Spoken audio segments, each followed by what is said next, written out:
Well, I don't know. I don't know where the biscuit went to. I don't got the biscuit. I ain't got nothing to do with no daggone biscuit. This we're getting ready for show. You need to get your game face on, get your good paws up ready to go, do your ears. Get your ears ready, get them floppy. Just don't you need to get your act together. Just you need to get it together. That's what I'm saying. Get your act together. We'll get ready to go show live. You want to go live on the Easy Tube, you better get your act together. Where you going? I ain't got no biscuit. Ain't no biscuit around here. I don't know what you're talking about. Ain't no biscuit around here. Ain't no biscuit that I know of. You can have a biscuit if you want one. Well, almost time for show. You ready to get ready for show? Huh? Ah, uh-oh, Jaws is coming. All right, come on. We got to get ready for show. You ready for show? You ready for show? Okay. Okay. Well, let's do it. Let's do it. Okay. Ready to go? One, two, three. I don't know where you went. Doesn't matter. Okay. Welcome to Muddin and Beags Live, episode 31. How are y'all doing tonight? Oh, Lord, I'm getting my little doodad here going. I don't know what is going on here, but we will do it anyways. Hope everybody's doing okay out there. Hello, Teresa Gregory. Hello, Miss Hippie Shake. Hello, Siggy Sora. Hello, Mr. Haha. Oh, wait, I'm sorry. Haha is out watching the Super Bowl. Shame. Shame, Haha. Shame. Anyways, I don't know how that happened. I see Sherry Eyes popped in a little while ago. Okay. You're doing good, Miss Teresa. Da, da, da, da. And hey Sig, I saw your message. Just so you know, you don't have any bearing on how bad my channel does. I can torch my channel on my own. Thank you. My channel growth is completely due to my messing. Um, it's because I use it starts with the fact that I use a lot of copyrighted music, and so they don't monetize, and I can't be you can't be monetized like that, and so by not being monetized, YouTube doesn't make money. Um, they it well they make money, but they because I don't there's the profit motive is not there. They don't push out my videos, and so it's my own damn fault. But that's what I wanted to do, and that's what I did. So it has nothing to do with you. And then the only way that I ever grew my channel was doing collaborations, and I'm no longer doing collaborations. So you know it's not going to grow, except for me just keeping my doing my due diligence and keeping up the good fight. So that has nothing to do with you. So don't feel like you have anything to do with that. That being said, just want to shout out to both Haha and Sigsar for joining the Mudflood flash mob stream. I had a lot of fun with that. Um, that was a real blast for me. I hope you guys enjoyed that. I know it was different, something new. I know it was a train wreck at the beginning, which I kind of expected it might be, and that's okay. Um, Sometimes things take time to get going. I mean, I didn't build this channel overnight, and I don't expect something like that to happen quickly. So it's all good. A little bit of a rough start, but in the end, well, not even at the end, but I mean, it once it got started, um, I think it showed itself how interesting it could be, because you guys have so much to bring to the table, and I think that's a great thing. Um, and I really enjoyed it. I enjoyed the conversations. I enjoyed meeting you guys. I'm sorry that I couldn't get Kathy Broughton on. She tried to get on, and I wouldn't shut up long enough to get her on. So that's my fault. And we'll try to get her on the next time. I think we'll try to do that every couple weeks. Excuse me. I don't want to do that too often, because it's a lot on me. But I really enjoyed that. Is all I'm saying. Hope you guys enjoyed it. That being said, I'm trying to get my doodad here going. This second laptop is it's just kind of got a mind of its own sometimes. And it was working fine before the show, and now it's decided to do whatever hell it wants to. Anyways, let me see. I've got all kinds of things going on. Welcome, Jason Marshall. I got a lot of stuff to show you tonight. Going to be a little bit of a different show tonight. I got the wood stove going tonight. Ooh, it's hot in here. So if you see me sweating, sometimes that sucker just really puts it out, and I can't turn it down. It'll just have to die down. Ugh. Okay, over here sweating to death. Okay, so can y'all give me a little feedback here while y'all ain't doing nothing? Besides watching the Super Bowl in the background. I don't lie. Yeah, I know y'all watching the Super Bowl. It's okay. You know, I didn't even know the Super Bowl was today until this morning.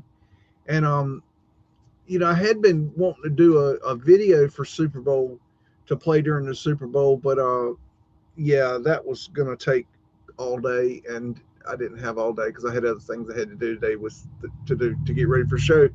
So I didn't do a video this year. Maybe we'll do some video next year. Oh, anyways, back to what I was saying. Can y'all tell me if the audio, if my sweet redneck ass voice is coming through, that you can hear me well? I keep my microphone just out of the way.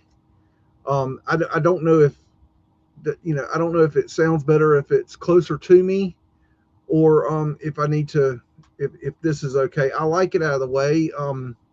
It just, I don't like crap in my face. I'm not, I'm not Sting up here trying to sing songs to you. I know it could be better, but is it okay? No difference if I move it closer? Okay. Well, that's good. I think my computer is starting to yes, it's starting to do what it's supposed to. Okay, bear with me just a second. Just chill, people, chill. And once I get this what I want we will get started. Technology, you gotta love it. You got to love it. So I hope y'all had a good week. It's been cold this week. And I spent yesterday getting the washer installed. That took a little bit of effort. I had to lift the washer up in the air. That was to get it in here. That was fun. So I had to lift the washing machine up. It's above my head. So that was fun, as you can imagine. See, now the computer's doing whatever the hell it wants to. I don't know what it's doing. Okay. I'm going to ignore that. It's pissing me off now. Okay, so let's move forward with that. Oh, it actually did what I wanted to. Okay, so that's good. Glad to see that. Sorry, folks. I like my settings the way I like them. And until I get them the way I like them, it annoys me. And you'll know wants to annoy me. Speaking of that, I'd like to I'd like to share a little something. Let me just okay. Warning. I wanted to do a little rant here for a second or two, and kind of voice my opinion on a little something about our community. Where do I start? So, when I first started making when I first woke up to Mudflood was in 2018. Okay, and I woke up because I saw images being shown of Mudflood windows and Antiquitech and old world buildings and things like that. And there were no words with it. I didn't know what I wasn't being told what I was seeing, and I was figuring out for myself that something was not right about what I was seeing. And having a construction background, I knew something was just off, and I didn't know what it was, and it inspired me to look further. Then I found Martin Leedka talking about Mudflood, and that's what opened me up to that. That being said, then I met Michelle Gibson through looking into Mudflood, because she did Mudflood research, and we got talking about sacred geometry, and one thing led to another, and she encouraged me to make my first video. I made my first video. She put it on her channel. The point to that is that she reached out to me and encouraged me to make videos and share my truth, and I appreciate her for that. And I have tried to do the same in return, because she gave me a leg up. I've always tried to give others a leg up in the community. So I'm always on the lookout for new creators on YouTube sharing old world or Tartarian or Mudflood research that I can share out and boost up and shout out their videos and talk about them and give them, a little bit of a, kind of point people to them to say, hey, take a look at this person. So I've always done that. And from time to time, these people turn out to be real shitty people. And this weekend I saw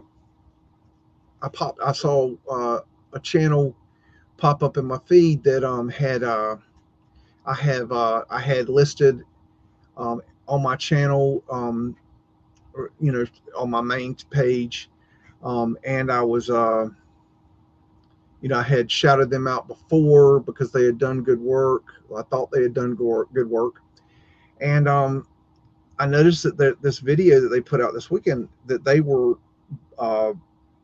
had reversed course. And so I was like, what in the world? Like, what is going on here? And so I kind of went backwards a little bit and found a little bit later video, because I haven't watched their videos in a little while. Just been doing other things. And I found a video where they were basically laying out that they were completely wrong about all their research, that basically they backtracked, and they were requesting to be, they didn't say it this way, but they requested to be put on the Ninny Squad list and be labeled a skeptard. And so I'll grant them that wish. I don't have a problem with that. It's okay with me if you change your mind about this research. I have no problem with that. That's not my interest. I'm not here to make you believe, or that you have to be here. You have to believe anything I say. I'm just presenting my thinking, okay? And you have to do that with that what you will. You have to do your own thinking. I have no desire to make you believe what I believe. I know you all have your own beliefs, and that's perfectly fine. However, I did have a big problem with two things that they said. Number one, they accused all the old world researchers, the Mudflood researchers, the Tartarian researchers, of being cult-like. And that is very far from the truth. We do not have any leaders. Most of the Mudflood and Tartarian old world researchers do not get along anymore. We tried. There's a few people that get along still, but that'll change. At some point, it seems that when people disagree with another creator, the creators get their knickers in a bunch, and they stop talking. They stop being cordial to each other. They turn their back on each other. They stab each other in the back. And so there's no leadership. There is no set definition as to what we believe. We all have different beliefs. We all look at it from different perspectives. None of us agree as to what happened, how it happened, when it happened. There's no set terms. There's no for sure anything. So to call us cult-like is fucking ridiculous. That is just moronic. The next thing is that, not to mention, we're not a religion or we have no, it's not about spirituality. The next thing is that I could have swore that the first time I listened to it, because I went back and listened to it again, but I could have swore the first time I listened to it, I heard this person call the old world researchers. When I say old world researchers, I'm talking about myself and John Levy and Martin Liedtke and Kimmel Autodidactic, Mind Unveiled, Jared Boosters, Michelle Gibson, Paul Cook, okay, among others, that they're calling all these people. I could have swore I heard them call us communist. And so I went back to listen again, and I didn't catch the communist part, but I know where I might have picked up that thought. And it's from, obviously, this person has been sucking at the tit of the skeptards and picked up the Ninny Squad narrative that the old world researchers are a communist psyop to destroy history. And, you know, that is very telling. Do your own fucking research, man. Don't go licking somebody else's boot and then presenting it as your own. Have your own ideas, man. And another thing, I challenge this person to come to me personally and stand in front of me and call me a communist. Because if you can do that, you're going to fuck around and you're going to find out. You're going to find out what my beliefs are. And they ain't fucking communism. You know what's going to happen to you? I'm going to tie you up. I'm going to put you in a box, label it shipped to China, no return sender. I'm going to send you to China by way of North Korea, and you can go fuck yourself. I hope that sunk in. Not only are you a fucking loser, but you're a double loser. Am I being clear? Now, I don't know how the mud flood happened. I cannot prove that the mud flood happened. I do not have the ability right now to prove this old world theory. I get up every day and I try to do that. I don't have confirmation bias because I'm not finding the proof that proves my belief that this is true.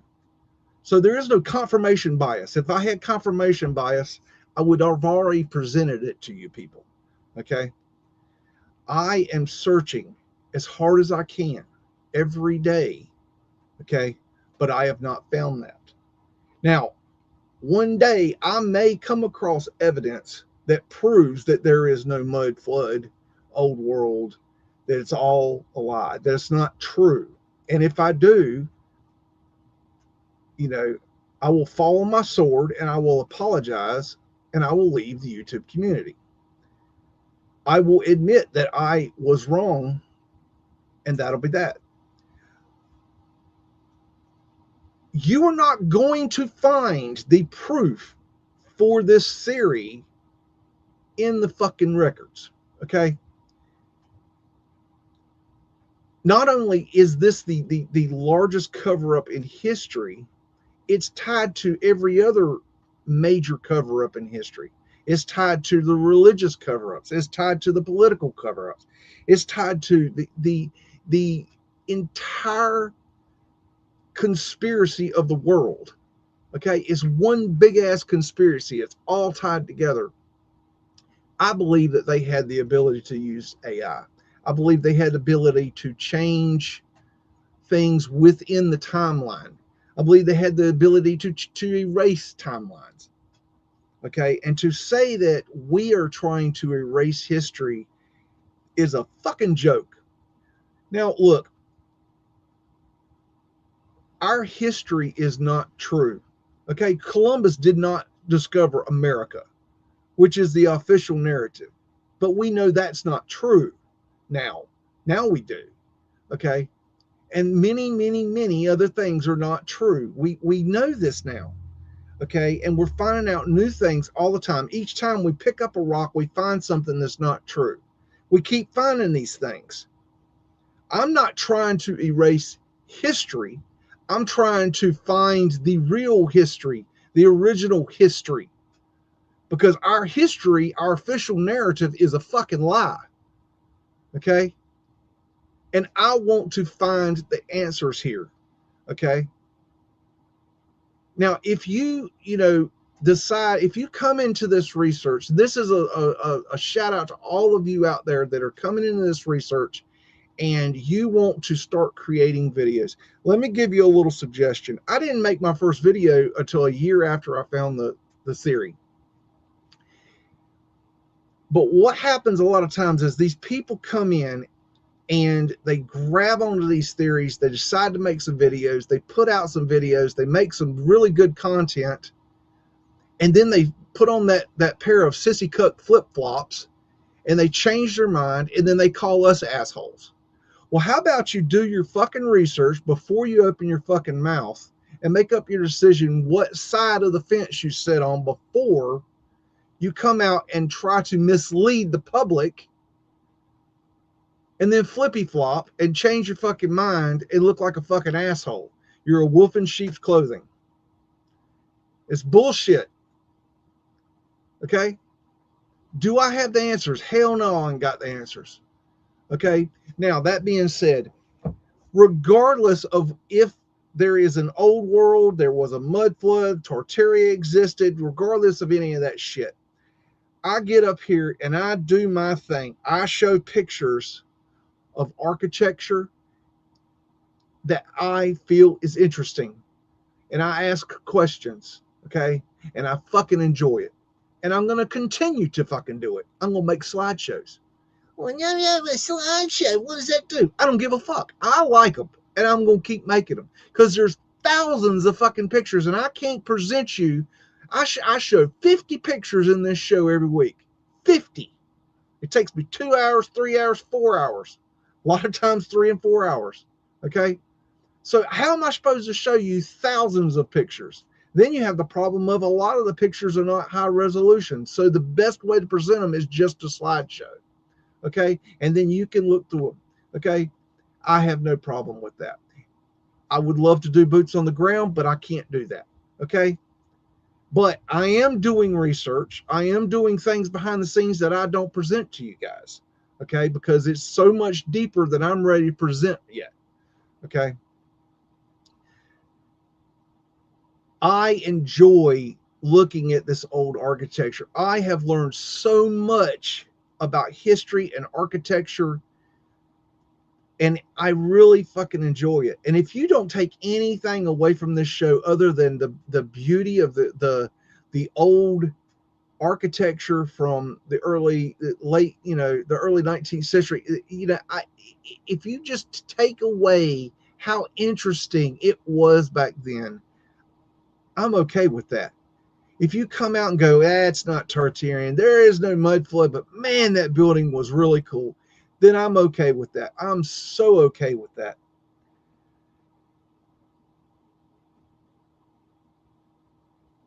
I think that's all I want to say on the matter. I've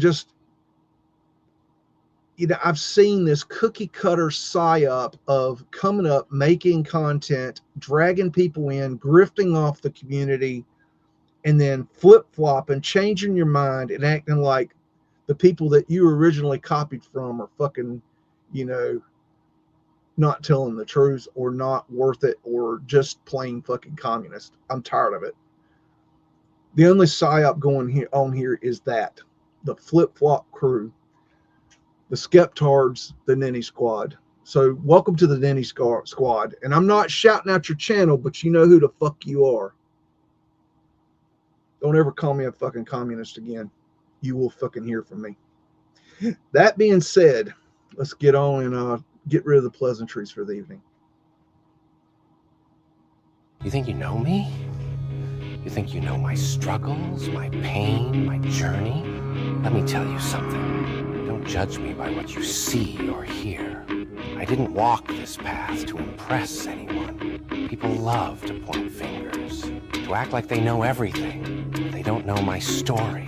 You don't know what I had to sacrifice, because everything I've become was built from battles you never saw.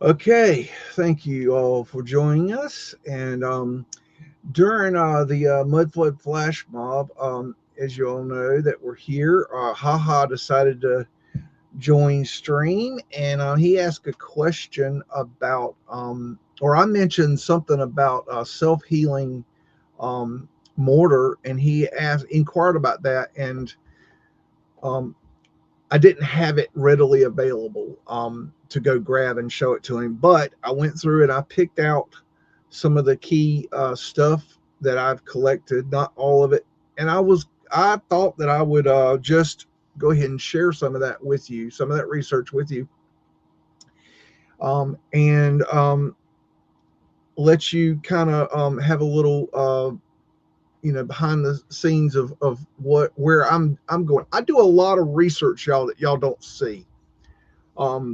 And the idea is that once I feel that I've got it where I want it, then I will present it. But I'm going to share some things with you, and I think it's going to be something you can put in your little bag of knowledge and take with you in your studies of these old world structures. How's it going, Frankie? I see Kathy Broughton decided to hang out. And Kathy, next time I do a live call in, joint stream doodad flash mob thingy, I'd like you to come up and introduce yourself. Otherwise, I'm going to write you a strongly worded letter. And I'm really good at strongly worded letters. Come and meet me. I'd like to meet you. Welcome, Machine Head 6961s. What's going on? And Dragon Sage is with us tonight. There's Odin's Raven. I'm just checking back. And of course, Miss Hippie is in lead chair. Hey, Jason Marshall and 6R is hanging out with us from Florida. And it was really wonderful chatting with Sig. Sig, I had in the 90s, I had a couple really good friends that had moved from New York to North Carolina, and you remind me a lot of them. And Cheryl and Steven, and we had some really good times, but you remind me a lot of them. So anyways, okay, so I want you guys to sit back, and I'm going to share some videos with you. Sit back, relax. We're going to go and learn about some interesting stuff about mortar. And I think you're really going to enjoy this information. Let me get my doodad ready here to rumble. Let's get ready to rumble. I'm surprised none of y'all are watching the Super Bowl. I'm really proud of you. So we're gonna start off. Let's see. I tell you what. Let me start. Let me kind of ease y'all into this. Let me show you guys a couple videos of stuff I found around social media that I thought might be helpful to our research also. That you might not know about old houses. Yesterday on my Instagram, I posted a clip of when I was putting a Master Suite addition on our farmhouse. And I was up on a ladder and I was chipping a beam pocket in the exterior brick wall of the house to land a new beam for the new addition into the exterior wall. And I went on to explain in the caption that in old houses like mine, the entire exterior wall is made up of brick only. 2 layers of brick, stucco on the outside, horsehair plaster on the inside. there's no framing of any sort in the wall, wood framing. So all of the floor joists bear in pockets that are cut in the brick. If you went into my house and stripped the plaster off the wall and took the plaster off the ceiling, you would see floor joists pocketed into brick, just like this one here. Our Pennsylvania farmhouse was built in 1908, and there was a lot of homes that were built the same way, all up and down the east coast of the country in the early 1900s, oftentimes in cities and in row home situations. And in the row home situations, this kind of construction created a major problem. Let me show you what it is. Now, in a row home situation, you might have 1, 2, 3 homes in a row separated by a party wall that is made of these 2 layers of brick, with the floor joists pocketed in to that wall. And the problem that was occurring was, in the event of a fire, let's say the person living in this center home right here, if their house caught on fire and these floor joists caught fire and they were burned through in the middle and they caved in, it was creating this catastrophic damage to the party wall. Let me show you what I'm talking about.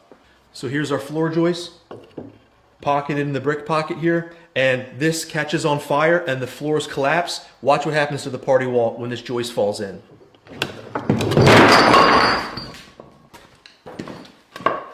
You end up with catastrophic damage. Kind of everybody in the row home is screwed. But coming out of those disasters, the carpenters and the builders discovered they could do one thing to these floor joists to prevent that from happening. Let me show you what that is. The builders started making these angled cuts on the ends of the floor joists. That way you could still put the joist into the brick pocket. It would have full bearing at the bottom, but it was able to fall free of the wall without taking the entire wall with it. This simple framing detail ended up making for much safer homes. It created a much safer condition for firemen that were trying to fight fires, and this became known as a fireman's cut. Now you know. Okie dokie. So I think that's very interesting for people to know about old world construction. They used to make these old world buildings with these joist pockets. And one thing I think is interesting is that if they later put on the fireman's cut, maybe, just maybe, if you find a joist in a wall that does not have the fireman's cut, maybe that's a sign that it is either older or was, or if you find the fireman's cut, it was replaced later. Now, I don't know. Here's the thing. I don't know exactly where these things fit into the research. That's not my point. My point is, by learning these things and we stack them up like Legos, we can build back what we don't know and really truly understand what happened. So it's just a little piece of the puzzle. Now that I've got that out of the way, let me share another video that I found on X. It's a channel that I like to keep track of on X. They do some interesting content, and I'm gonna just let them share their stuff real quick.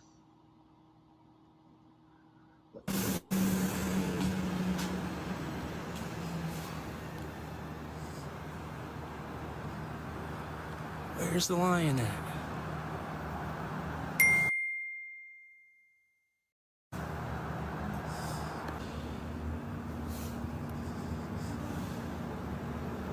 Yeah, there's the lions right there too.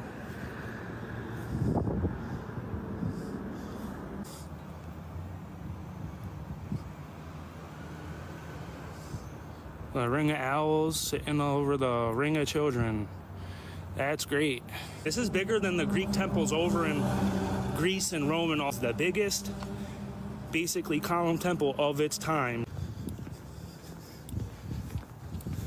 See all the zodiacs? The Leo.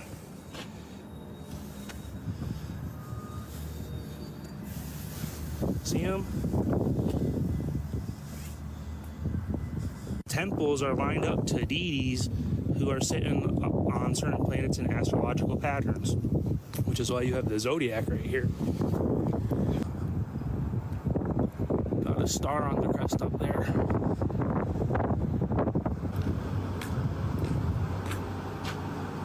We got another lion.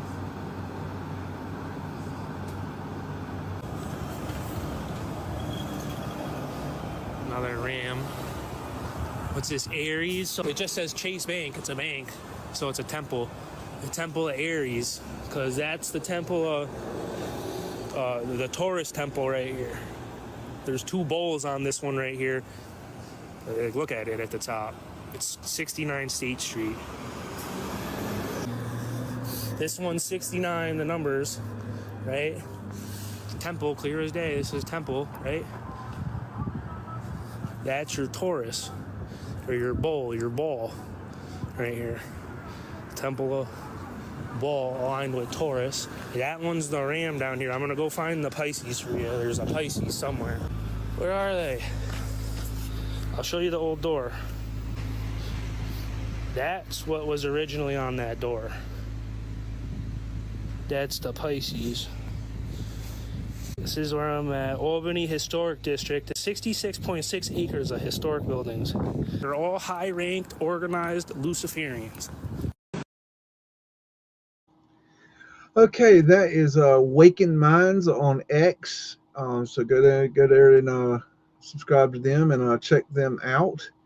And let's see what else we got here.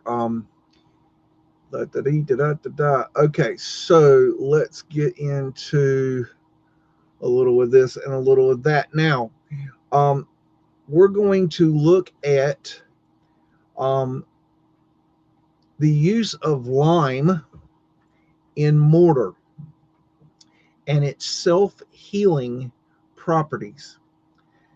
Now, I believe that the old world used this lime in order to make the buildings stronger, to allow them the mortar to breathe, to self-repair. And I believe it is a signature of the old world. And I think if we could go and test these buildings, that what you're going to find is that they are made with lime mortar. And I think you're going to find that this is a very key, important aspect to this research. Now, the official history will start this with the Romans in what is called Roman concrete. What I'm going to tell you is that it's all in the same family. Okay, so we're going to look at a lot of different angles of the lime mortar. So let's go ahead and get into it and get your popcorn ready. And this will be an interesting little dive. So enjoy the show. It was built just 40 years ago, but you see rust stains bleeding through the concrete, chunks are missing, cracked spiderweb across the surface, and you wonder, is this even safe? There's a dome in Rome, the Pantheon, with not a single steel bar reinforcing it. It has stood for nearly 2,000 years. Earthquakes, floods, the relentless march of time itself, not even a scratch. For more than 13 centuries after the Roman Empire fell, it was the largest dome of any kind in the world. It remains the world's largest unreinforced concrete dome. So here's the question that should keep engineers up at night. Why do our expensive modern projects start to crumble in just a few decades, while ancient Roman structures have remained pristine for millennia? What did the Romans know that we've forgotten? Many people wonder why ancient structures seem to last forever, while the things we build today feel almost disposable. This is not just nostalgia. There is a fundamental difference between the concrete of the past and the concrete of today. The main issue is a fatal flaw we engineered into our own designs. We live in an age of concrete. It's the second most used substance on Earth, right after water. It's the literal foundation of our world, our homes, our skyscrapers, our highways. But we built this world on a material with a surprisingly short lifespan. Modern concrete is incredibly strong when you press down on it. That's what's called compressive strength. That's why it's great for pillars. But it's weak when you pull or bend it. It has poor tensile strength. The modern solution was supposed to be a brilliant innovation from the 19th century, reinforced concrete. The idea is simple. You take that vulnerable concrete and embed a skeleton of steel bars called rebar inside it. The concrete handles the crushing forces and the steel handles the pulling forces. Together they create a super material. And for a while it worked. But there was a huge problem. We had unknowingly hidden a self-destruct mechanism in the very heart of our creations. That fatal flaw is the steel itself. Here's why. Concrete looks solid, but it's actually porous, like a hard sponge. Over time, tiny cracks form. Water, oxygen, and salt from winter roads seep through these cracks until they reach the steel. And when they do, a chemical process begins, rust. Let's get into the exact numbers of this problem, because they're terrifying. When the steel in rebar corrodes, the rust products occupy 5 to 10 times the volume of the original steel. Think about that for a second. For every cubic centimeter of steel that transforms into rust, you have up to 10 cubic centimeters of expansive material trying to escape. This rust exerts a pressure of 3 to 4 megapascals on the surrounding concrete. Concrete has excellent compressive strength, but its tensile strength, its ability to resist being pulled or stretched, is only about 10% of its compressive strength. So we have a perfect storm for disaster. A massive expansive force attacking exactly the weakest point of the material. It's like trying to contain an internal explosion. And once the first spiral happens, when the first chunk of concrete breaks loose, the process accelerates exponentially. The now exposed rebar corrodes faster. More rust creates more pressure. More pressure causes more spiraling. It's a feedback loop of destruction. Here's the most ironic part. We put the rebar there to strengthen the concrete, but without proper protection, it becomes the very mechanism of the structure's own destruction.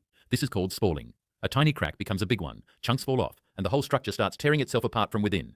So we are left in this strange spot. We have a material that is designed to fail. We are locked in a ruinously expensive battle against the inevitable decay of the very thing we chose to build our world with. What if there was a better way? What if the answer wasn't in adding more steel, but in looking to the past? To find the secret to immortal concrete, we must become detectives. We have to look back and study the clues left behind by the master builders of Rome.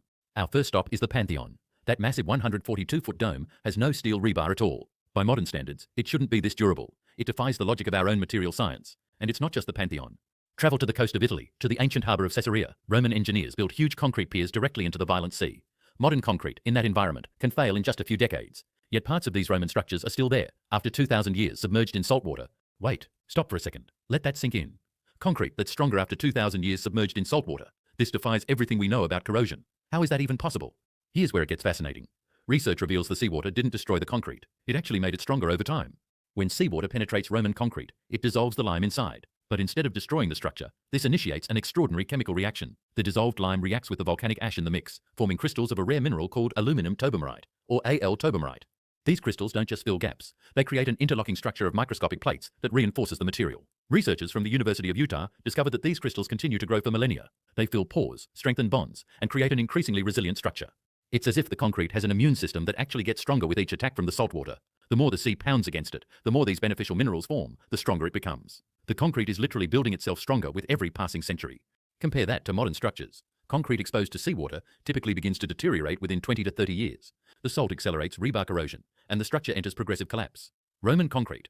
It's thriving 2,000 years later, constructing itself more robust with each century. These structures all share a common ingredient. Opus caementicium, Roman concrete. For a long time, the secret was thought to be a special volcanic ash called pozzolana. The Romans mixed this ash with lime to create a binder that was incredibly stable and water-resistant. This pozzolanic reaction was key, but it wasn't the whole story. It couldn't explain everything, especially a strange anomaly found in every sample of Roman concrete. Scattered throughout the material were millions of tiny, bright white chunks. For decades, scientists dismissed these lime clasts as a sign of sloppy mixing, a defect. But for some researchers, that explanation just didn't add up. Admir Masic, a material scientist at MIT, posed a simple but profound question. If the Romans put so much effort into creating this remarkable material, why would they be so consistently careless? It made no sense. He decided to investigate these supposed flaws, not as a mistake, but as a clue. What if they were intentional?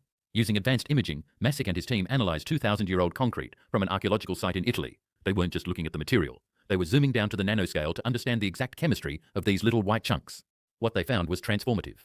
The structure of the lime class suggested they had been formed at extremely high temperatures. This went against everything we thought we knew. The standard theory was that Romans made concrete with slaked lime, lime that is pre-mixed with water into a safe paste. But the evidence pointed to a far more extreme process called hot mixing. The researchers realized the Romans were likely adding quicklime, a more volatile, unslaked form of calcium oxide, directly into the mix with the ash and rock, then adding the water. The chemical reaction would have happened inside the concrete itself, generating immense heat, temperatures reaching 200 to 250 degrees Celsius. This high-temperature process created chemical compounds that don't form in modern concrete, and it also left behind small, brittle pockets of unreacted, highly reactive lime. These pockets were the lime clasts. But here's the critical detail. The Romans understood perfectly. Not all volcanic ash is equal. The Romans transported specific ash from the region of Pozzuoli, near Naples, sometimes hundreds of kilometers away, to build structures all across the Mediterranean. Why? Because that specific volcanic ash had the exact chemical composition needed. The pozzolana from Pozzuoli is rich in aluminum silicates in a perfect proportion. When mixed with lime and water, it creates a chemical reaction that forms uniquely stable compounds. Roman writers like Pliny the Elder and Seneca extensively documented the special properties of this ash. This shows us something important. The Romans weren't just following a recipe. They deeply understood the properties of their materials. They tested, experimented, and refined their formulas over centuries. This empirical knowledge, based on careful observation, was as sophisticated as our modern materials science. The lime clasts weren't a mistake. They were a brilliantly engineered feature. They were a hidden reservoir of healing power, waiting patiently for the day they'd be needed. The Romans hadn't made a flawed material. They had made a smart material. They had invented self-healing concrete 2,000 years before we ever came up with the term. So, what was the function of these brittle, little white chunks? This is where the true genius of the Romans reveals itself. The lime clasts are the heart of an automatic repair system. It's like the concrete has its own immune system. Here's how it works. Think of a Roman wall at a microscopic level. First, a tiny crack begins to form. It's the same kind of crack that signals the beginning of the end for our concrete. Water from rain seeps into this fissure. Next, the water finds one of the millions of lime clasts. The water dissolves the reactive clast, creating a calcium-rich solution that flows into and floods the crack. Finally, the real transformation happens. This solution recrystallizes into calcium carbonate, effectively stitching the crack shut. But it also reacts with the surrounding volcanic ash, forming new stable minerals that reinforce the repaired area. The crack isn't just plugged, it's healed. The wound becomes a scar as strong, or even stronger, than the original material. You might be thinking, this sounds too good to be true, and I thought the same thing. So researchers at MIT put it to the test. Here's exactly what they did. They made 2 batches of concrete, one modern, one using the Roman hot mixing recipe. They then cracked both samples and ran water over them. The results were incredible. The cracks in the modern concrete stayed open, but the cracks in the Roman-style concrete had completely healed themselves within 2 weeks. 2 weeks, autonomous healing, no human intervention required.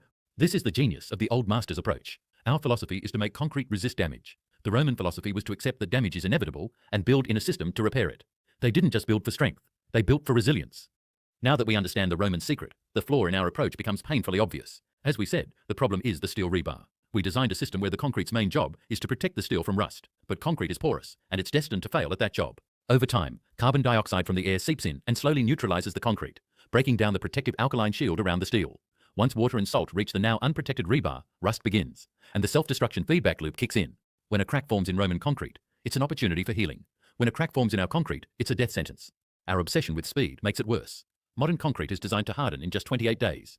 This is great for project deadlines, but terrible for durability, as it creates more internal stresses and microcracks right from the start. Roman concrete cured much more slowly, developing its strength over a longer period, resulting in a more stable final product. Their philosophy was one of patience. Ours is one focused on the next fiscal quarter. We traded eternity for efficiency.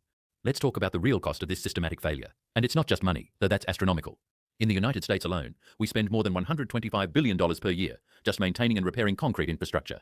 That's more than the entire GDP of many countries. And that number is growing. The American Society of Civil Engineers estimates we need $4.5 trillion over the next 10 years just to bring our existing infrastructure to an acceptable state. Bridges are failing, parking garages are collapsing, coastal structures are disintegrating. But the environmental cost is even more devastating. As we mentioned, cement production creates 8% of global carbon dioxide emissions. But here's what that really means. If the cement industry were a country, it would be the world's 3rd largest emitter, behind only China and the United States. And because our structures last only decades instead of millennia, we're trapped in a vicious cycle. Demolish, rebuild, demolish again. Each cycle releases more carbon. Each cycle consumes more resources. Each cycle sinks us deeper into an environmental crisis. The Romans built once, and it lasted 2,000 years. We rebuild every 50 years. Do the math. That's 40 times more material, 40 times more energy, 40 times more emissions for the same functionality. For centuries, this knowledge was seen as a historical curiosity. But that is changing, fast. Scientists are now in a race to reverse engineer this 2,000-year-old technology for the 21st century. Admiral Masik's team has already started a company to commercialize Roman-inspired self-healing concrete. The idea isn't to replace our modern materials entirely, but to enhance them with this ancient wisdom. Imagine building bridges, tunnels, or buildings that have a design life of centuries, not decades. Infrastructure that requires dramatically less repair. The economic savings would be in the billions. Then there's the environmental impact. Cement production accounts for a staggering 8% of global carbon dioxide emissions. This Roman-inspired process is less energy-intensive because it requires lower temperatures than modern Portland cement production, about 2/3 of the heat needed for traditional cement. More importantly, if our structures last 10 times longer, we'd need to produce far less cement for replacements. This could be one of the biggest steps we take toward making construction sustainable. But the innovation doesn't stop with the Roman recipe. The race to reinvent concrete is happening right now, and some solutions are surprisingly creative. Scientists have developed concrete with living bacteria. Yes, you heard that right. They incorporate dormant bacterial spores, usually Bacillus species, directly into the concrete during mixing. When a crack forms and water enters, the spores wake up. The bacteria begin feeding on calcium lactate, which is also mixed into the concrete, and produce limestone as a byproduct. This limestone fills the crack from the inside out, healing the damage autonomously. Other companies are using a different approach. Special aggregates filled with healing agents that are released only when the concrete cracks. Researchers at the University of Southern California created hollow particles that burst under stress, releasing materials that chemically react to seal the fissure. And there's even concrete that uses conductive carbon fibers to detect damage through changes in electrical resistance, essentially giving concrete a nervous system that can alert engineers to problems before they become catastrophic. The challenge: cost. Bacterial concrete can cost 3 to 5 times more than traditional concrete initially. But when you consider it could last 100 to 200 years instead of 50, and factor in maintenance savings and reduced environmental impact, the calculation changes dramatically. Of course, there are challenges to widespread adoption. The specific volcanic ash the Romans used isn't available everywhere. Researchers are now working on creating synthetic versions or using industrial byproducts like fly ash from coal plants to mimic it. There's also the inertia of the construction industry, which is built around speed and upfront costs rather than life cycle thinking. But the movement has begun. So there you have it. The secret to concrete that lasts is not some unobtainable magic. Roman concrete was smarter. It was alive with a potential for healing that we traded away for short-term strength and construction speed. They embedded resilience into their material, while we embedded a fatal flaw. For centuries, we wondered how they built things that lasted. Now, we finally know. And with that knowledge, we have the chance to do more than just admire them. We have a chance to learn from them. By combining ancient wisdom with modern science, we are on the verge of building a future that is truly meant to last. The choice is ours. Continue down the path of disposable infrastructure that crumbles in decades and poisons our planet with emissions, or learn from the masters who built for eternity. So there you have it. We've been building our entire modern world on infrastructure designed to fail. Every bridge you cross, every building you enter, every parking garage you park in is slowly self-destructing from the inside out, and we just accepted this as normal. Think about that for a second. We normalized planned obsolescence, not just for our phones and appliances, but for the very foundation of our civilization. The Romans built the Pantheon once. 2,000 years later, it still stands. We've rebuilt most of our bridges and highways multiple times in just the last 50 years. Imagine the trillions of dollars we'd have saved if we'd just built them right the first time. Imagine the billions of tons of carbon dioxide never released. Imagine the millions of hours sitting in traffic while crews patch crumbling infrastructure that wouldn't need patching. But here's the thing. Concrete isn't the only material where we completely lost the plot. Medieval blacksmiths knew how to make iron that never rusted. Medieval carpenters built with wood that lasted centuries, not years. They understood something fundamental about durability that we've forgotten. The difference? They built things once, properly. We build things fast, cheaply, and then rebuild them over and over and over again. We traded permanence for profit margins. We traded craftsmanship for quarterly earnings. And the craziest part? The knowledge to fix this isn't lost. It's just ignored. Companies that could revolutionize construction with self-healing concrete exist right now. The bacterial concrete, the Roman hot mixing technique, the sustainable alternatives, they're all proven. They work. But the industry moves slow because the current broken system is profitable for someone. So what do? We learn. We share this knowledge. We demand better.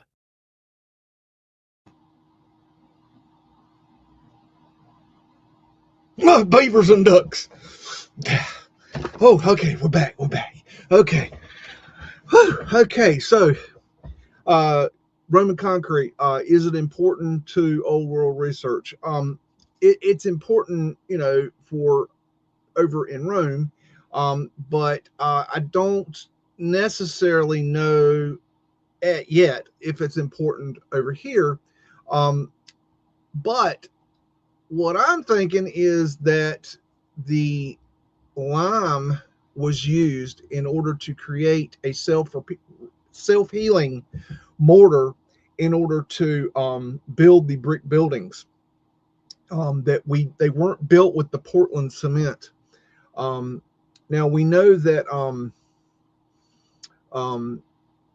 the Portland cement was introduced later, but see, the thing is that people forgot about this natural cement, and I find that really interesting. I think it's a clue as to when these buildings were built. Not to mention it's technology that goes back a long ways. Now they don't want to use this lime because it's a lot more effort. It doesn't go with our consumer society that we have today. However, this old world mortar and concrete has lasted thousands of years. So, do you want something that's going to crumble, within 50 years, 100 years? Or do you want something that's going to last 2,000 years? So let's look at some more video and learn a little more. I hope you guys are enjoying this. If not, then we're going to blame it on HaHa because he brought it up. So let's get into the next one. Let's see. Certain area, you got to go talk to the local guys. So that's what we're going to do now. Yeah. I'm actually a stonemason from Pennsylvania, United States. Yeah. So what are you doing? You're just getting out all the bad stuff? Yeah, all the old crap out. And what are you going to fill it in with? Lime. Breathable lime. Right. I'm with these guys from Wales, and they're taking this all out. Explain that, how you're doing that. We're taking the old lime out. Right. We're pointing it with a new lime. And yeah. Restore it to its original condition. So it'll be stronger, and hopefully, in about 1,000 years' time, it'll still be here. Okay, and so, tell me about the lime you use. It's hydraulic lime. It's mixed with 2 soft sand, 1 sharp sand, and a bucket of lime to the mixture. It's gauged. So we mix it up here, dry, then we wet it to suit, and then we spray here with water so it sticks, and then we let it go off, and then we brush it, and then brush it again, and we cut the sides in so it looks Magnifico. Magnifico. How long does it take for that to dry? Well, depends on the moisture and the humidity. Yeah. Sometimes 2 weeks, the actual finish, sometimes a little longer. But we test it, we push it in, okay, see if there's any hollow sounds to see if it's taking on the stone. And if it's right to do, we push it out and then, yeah, like I say, a perfect finish every time. Europe for heritage. That's what you use, huh? Yeah, Tartarian is French. Is it? They've been doing that for hundreds of years, and it's the And that's it, yeah. constant. So here's another way they would build these old castles, these old limestone buildings, and these old cathedrals. What they would do is they'd come up with their stone, and then they'd tooth it out, and then they'd tooth it back in. So when they go to put their limestone facade on, they would just slide it in like that, and then the next piece would go right on top. And they keep going like that all the way up. The other one to go in, or the next piece to go in. They tie it in like that. Now the old timers, if they wanted a building to last, they'd always start out on the bottom with a hard stone like granite, because granite does not absorb the water. And then from the granite, they go up on top with their brickwork, or they go up with their stonework. And this was called like a damp course, or a water table we'd call it, because the water wouldn't come up through the stone and break everything apart. But if you use lime mortar in the old days, that's what they would do. So if you use lime in the mortar, the water splashes against it and it falls apart. If you got granite, you just pack it in. If it gets into the brick, all the joints will fall apart. So let's look at this. Let's look at what happens in our area when you use lime mortar and you don't have a water table. What happens if you don't use a water table? On real stone. See it? You can actually see the stone is deteriorating. It's turning into sand. It just deteriorates. That's why they use a water table when it comes to stone. Brick is 100 times worse. Look how much it wore away here. And this stone up here is good where the weather's not getting to it, but when the water splashes, it'll go against the stone. That's what. I just want to interject here. He's talking about a water table and where you would use granite as your foundation.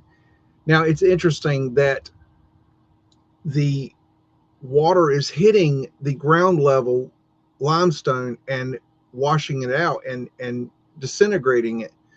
So then you have to wonder, is that the original level of that building?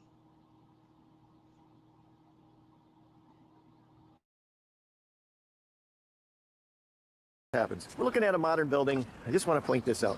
When you don't have a damp course and you don't have granite or something, and they probably use regular mortar or lime, that's what happens. All the lime falls out of there because of our weather. So I just want to point that out and talk about it. Here's an example of what happens to brick when there's no water table. This is a modern building. You got to keep patching. Here's why you use the water table, because when you don't have a water table, all the cement joints will be falling out, and you got to keep fixing them. We're looking at the cathedral from the outside. I want you to see what they used, just like they were building the castles in Europe. And this is all done with hydraulic lime. See, limestone is nothing more than a facade. See, limestone way up there, how it comes in. We put this rough stuff behind it. There's a part of the cathedral tower that was never finished. Spirals. So we're walking up the steps. And we're looking at how they did later stones. And this is their limestone in here, and they just continue. Right there, you can see what the masons did, which I do all the time, is just shore it up until you get ready to put the next piece in. So that's the outside of the cathedral. You can see they used a lot of different types of stones. Look at that humongous arch as you're going out, and you can look up. And you can see how they pieced it together. Here they laid some brick. Get over in here, and you look at what's behind all this stone. Riprap, we call it. All the way up, there's into the granite. You can see where the limestone pieces are coming out. They tooth it out. I get a kick out of when bricklayers say, oh, you can't tooth it out like that. You got to build it all at the same time. Well, you got to tell it to the cathedral people.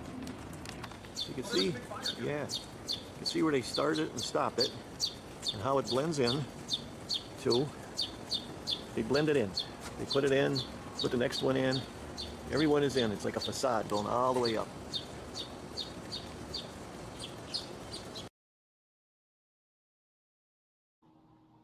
Okay.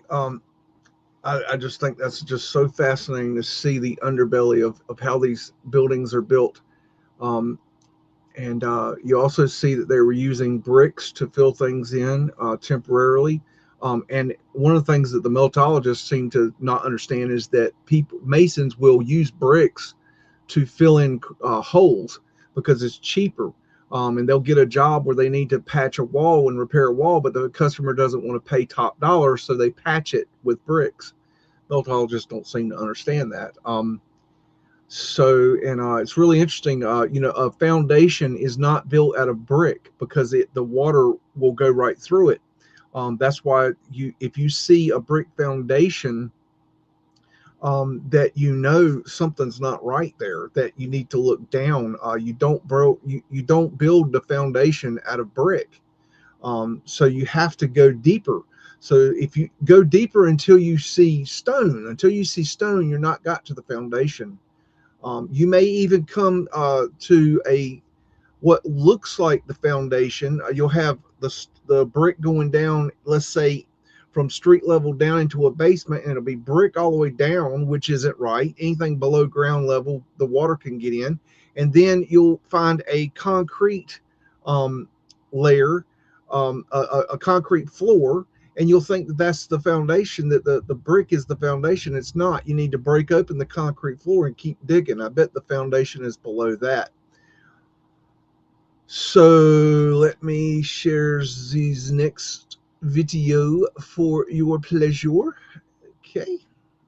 Is lime. We've got hydraulic lime, we've got hydrated lime, we've also got something called hot lime, which you mix up and you leave cooking for a few days. We can forget that because that's just too impractical for a lot of people to use. But basically, if you go down to your builders merchants, all you're likely to find in stock on the shelves, and not very much of it, the hydrated lime. Now, hydrated lime, if you mix it up with sand and water, you'll be there for a few years before that stuff sets hard. What you need is something to set it, and that thing is cement. So if you use, say, about 6 of sand, 1 of hydrated lime, 1 of ordinary Portland cement, you've got a lovely mixture, which has a lot of the qualities of lime, but none of the drawbacks. It doesn't take ages to set. It becomes a very good material to build with rapidly. In other words, you can build a brickwork, next day you go in there and it's almost set. Not quite, takes a few days, but it's a lot firmer. It's a great product, but the builders merchants sell hardly any of it. The few builders that use it, I use it for rendering. I love it for rendering, I love it for bricklaying, and I love it for pointing. But most builders won't use it. What they use instead is plasticizer, which is kind of like a faux lime, if you like. It produces a lot of the characteristics of lime in as much as it aerates the mix, puts loads and loads of bubbles into the mix, and it makes it easy to work. But of course, instead of having to have big bags and dust masks and all the rest of it, you've just got a little bottle, you put the plasticizer into the mix, whisk it up, you get a lovely creamy fluffy mix that you lay, and that's absolutely wonderful. But what that doesn't do, that plasticizer, is give you the characteristics of a lime when the mortar's set. Now, the great thing about lime is it's got this ability to heal itself. So if you get micro cracking, if you get movement in the building, you get the water leaching the lime through, and it does exactly the same thing as it does with stalactites, stalagmites. It forms lime. It just basically reforms it. The water takes it into solution, and then when it deposits it, it's formed into rock again, back into limestone, if you like. So we've got this wonderful thing they call autogenous healing, which is all the cracks in the render, all the micro cracks that you get. When you do the render, first of all, you might notice them when it rains, you might notice a kind of eggshell crazing on it, but after a few months, that will disappear as the lime's just gone back into solution and cured those cracks. Even the hydrated lime, which you mix with the cement, has got these benefits. It can take a certain amount of movement of the building, so if the building is expanding and contracting in the heat and the cold, it can move with it. It makes the mortar more workable. It means that it sticks better to the bricks. So it's got loads and loads of benefits, but builders do not use it. They just do not want to know. They'd rather have a little bottle of plasticizer, put that into the mix, and away they go. So all these people are going about, oh, isn't lime wonderful? Actually, to a certain extent it is. If you work every day in the building industry, you don't think it's so clever. Certainly lime plastering has gone out. You don't get much of that going on anymore for exactly the same reasons. It's a long, slow process. Lovely to do, but you can't earn any money out of it. And then we come to hydraulic lime. Now, hydraulic lime is a different kettle of fish, if you like. That does set. It sets by what they call carbonation, which is basically it sets with contact with the air, and it takes days and days and days to do it. You can go back and scratch it a week or two after laying the bricks and you'll find it still soft. But gradually it does harden. Now you've got natural hydraulic lime, NHL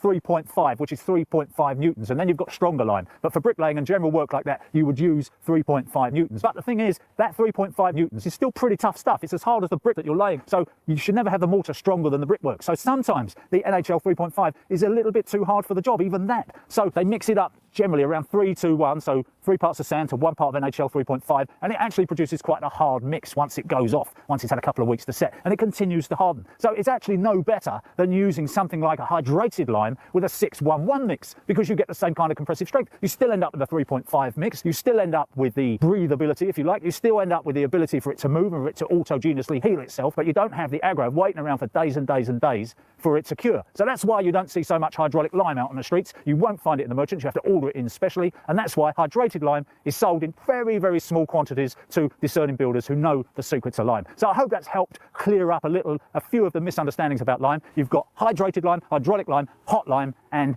even though the hydraulic lime is the one to use in terms of the purists, it does actually have a few drawbacks in practicality.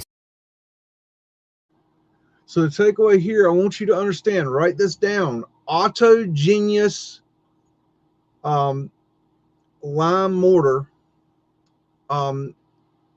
is what we're looking at. It's a self-healing lime mortar, autogenous. This is something we all need to look deeper into in order to understand this. Let me share one more video with this group here.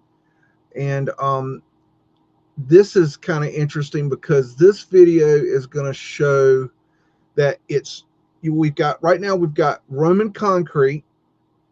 We've got mortar being used in brick masonry and stone masonry.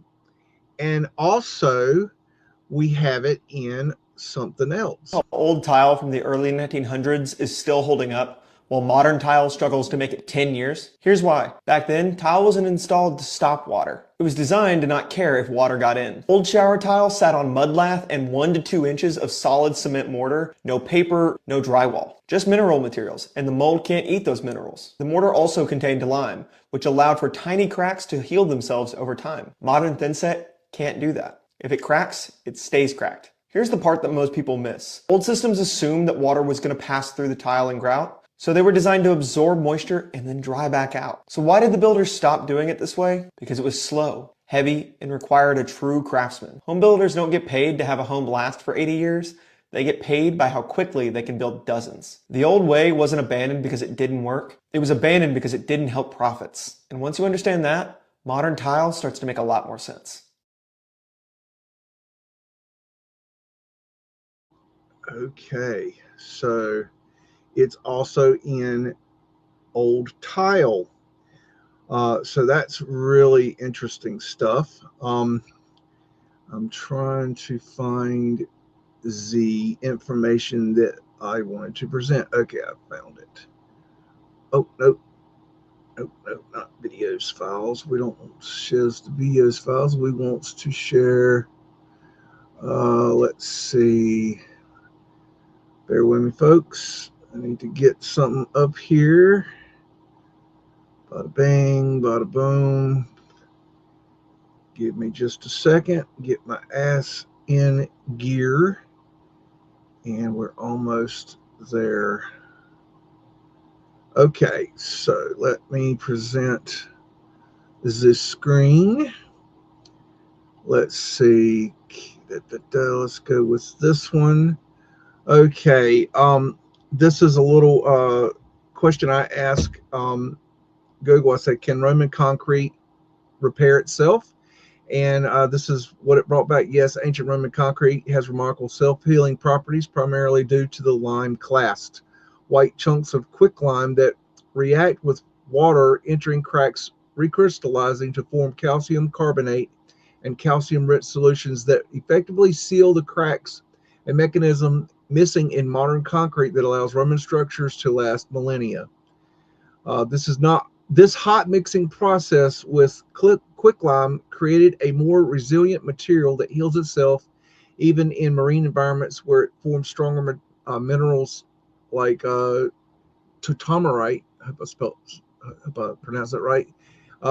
This is a little information about how it works here, and you can read over that if you so desire. Now, let me share a little something different, and let's see. I need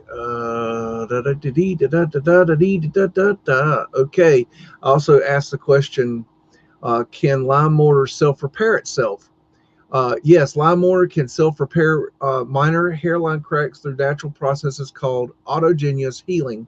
When moisture enters small cracks, it dissolves free lime within the mortar, which then redeposits and hardens as calcium carbonate upon drying, sealing fissures. This process allows lime mortar to maintain structural integrity over time, especially in historic classical buildings. Key aspects to self-healing lime mortar. How it works: process involves conversion of calcium hydroxide free lime back into calcium carbonate limestone when exposed to air and moisture, often linked to the formation of stalactites. You can read that over. We're going to keep moving. Just trying to give you a few things, just trying to share a few things that I've got here. I don't want to spend the whole show reading all this stuff. Now, let me see. Let me share this screen here. Here is the wiki page for Admir Masick, and he is the MIT professor that is looking into creating a new. He's looking at how Roman concrete worked, and also he's looking into creating new forms of concrete that self heals. And this is the gentleman they were talking about in that first video. Here is a page from a site that's talking about Rosendale Natural Cement, which was a lime mortar cement, and it's got some historical data here. You can go back and read over these if you so choose. I don't want to spend a lot of time on this. I'm just trying to present the information that I found here. You can slow this down and go do your own reading. And what else we got here? Here is a wiki page on, oh, wait a minute. Okay, hold on. Buttons aren't toys. Beagle, I will be with you shortly. This is a page on hydraulic lime, wiki page. And hydraulic lime is a general term for a variety of lime different from calcium oxide quicklime that sets by hydration that consists of calcium silicate and calcium aluminate, compounds that can harden in contact with water. And so you can go back and read through this if you so choose. And you can also look it up on Wiki, the official indoctrination page. But, you know, it's a good place to start, but then you need to keep going from there. I'm just going to blast through there. And what else do we got? Definitely not going to read all this stuff to you. It's just too much. Wiki page on lime mortar. Lime mortar by torching is a masonry mortar composed of lime and an aggregate such as sand mixed with water. It is one of the oldest known types of mortar used in ancient Roman Greece, when it largely replaced clay and gypsum mortars common to ancient Egyptian construction. So you can look into that. A little something there you can look into. Maybe easier just to look up this on Wiki other than trying to scroll through this, but you can do either one, whatever floats your boat. And I'm just going to get down. You can slow it down if you want, just letting you see it, give me a little taste, just wetting your whistle. I'm hoping to inspire you to go and do your own looking. Okay, so what else we got? Rosendale Cement Wiki page. Oh, is that right? Hold on. I don't know why it does that. It drives me nuts. It's not nice to drive crazy people nuts. Rosendale Cement. Rosendale Cement is a natural hydraulic cement that was produced in and around Rosendale, New York, beginning in 1825. From 1818 to 1970, natural cements were produced in over 70 locations in the United States and Canada. More than half of the 35 million tons of natural cement produced in the United States originated with the cement rock mined in Ulster, County, New York, in and around the town of Rosendale and the Hudson Valley River, which is also a big brick manufacturing area. The Rosendale region of southeastern New York State is widely recognized as the source of the highest quality natural cement in North America. The Rosendale region was also coveted by geologists such as W.W. Mather, Marshall Mathers, the geologist working for the state of New York, for its unusual exposed bedrock. Okay, so you can go and do some looky-dooking on that and see what you find. And go ahead and go down here. I'll let you read that through that if you want. But you can go look it up on WikiDicky. And then what else we got? Okay, let's see what else we got here. Self-healing concrete. This is on Wiki. Self-healing concrete is characterized has the capability of concrete to fix its crack with on its own autogenously or autonomously. It not only seals the cracks but also partially or entirely recovers the mechanical properties of the structural elements. Very cool. So this is like next level stuff, and we wonder why these old world buildings are still standing, and I think we're looking at the reason right here. Number one, you had fire bricks, which are not the bricks you buy from Home Depot today. We're talking a whole different monkey. And I think the lime mortar is a crack repairing itself autogenously. This is a GIF showing that. What else we got? Here is a scientific paper talking about it. It's really long. Simulation of autogenous self-healing in lime-based mortars. And it goes very deep into this, and I'm definitely not reading you this. And it goes on and on and on and on, and gets in all the scientific doodad and with all the, mathematical humbo jumbo. I don't understand any of that, so we're not going to go there. That way I don't stress over things that I do not understand. I am not a mathematician, nor do I like math. So we're not going to read that, but I'm going to show it to you, and you can go back and take a look for your damn self, or you can look this up on your search engine of choice. And it goes on and on and on. Let me get on and on and on and on and on. I'm going to just go on down. Okay, so anyways, that's on Wiley.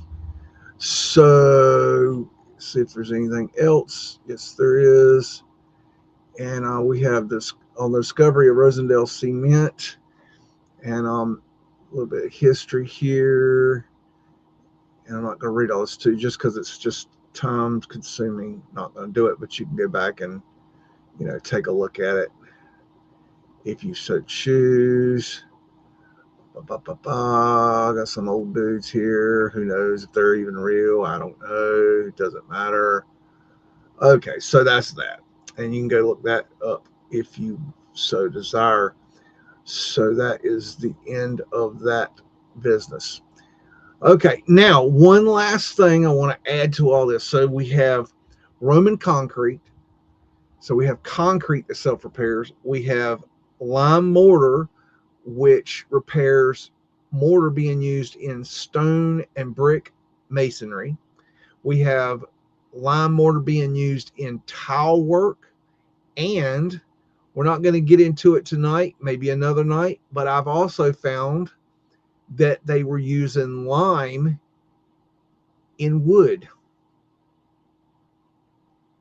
And they were, we see these old world structures with wood that has lasted for a very long time.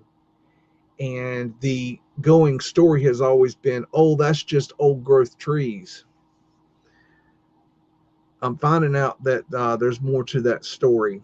So I think we'll look into that another time. But that is going to be something that I think is going to lead us down an interesting rabbit hole in the future. And let's see here. I'm trying to find something for you. So, I think that it's very interesting that the idea that what they give you a clue. What they did was they took wood and they would soak it in lime water for a period of time, and that lime would basically kill all the living structures, all the living organisms in the wood. And so by not having anything in the wood for bacteria and mold to eat, they didn't mess with the wood. And so this wood has lasted a long, long time. So I think lime being in these constructions is going to be found to be a very important clue for our research into Old World. Let's take a break and let the Beagle visit the Tinkle Tower, and we'll be right back, and we'll go mudding.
Okay, we are back.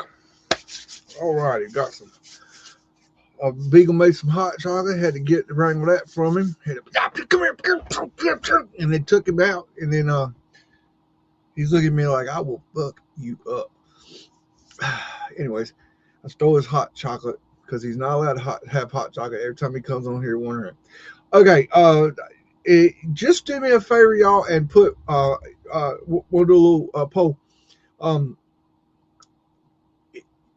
I'm sure most of you have heard of Roman concrete before, and how, or I don't know if you've heard about it self-healing, but let's just assume that you have heard about that.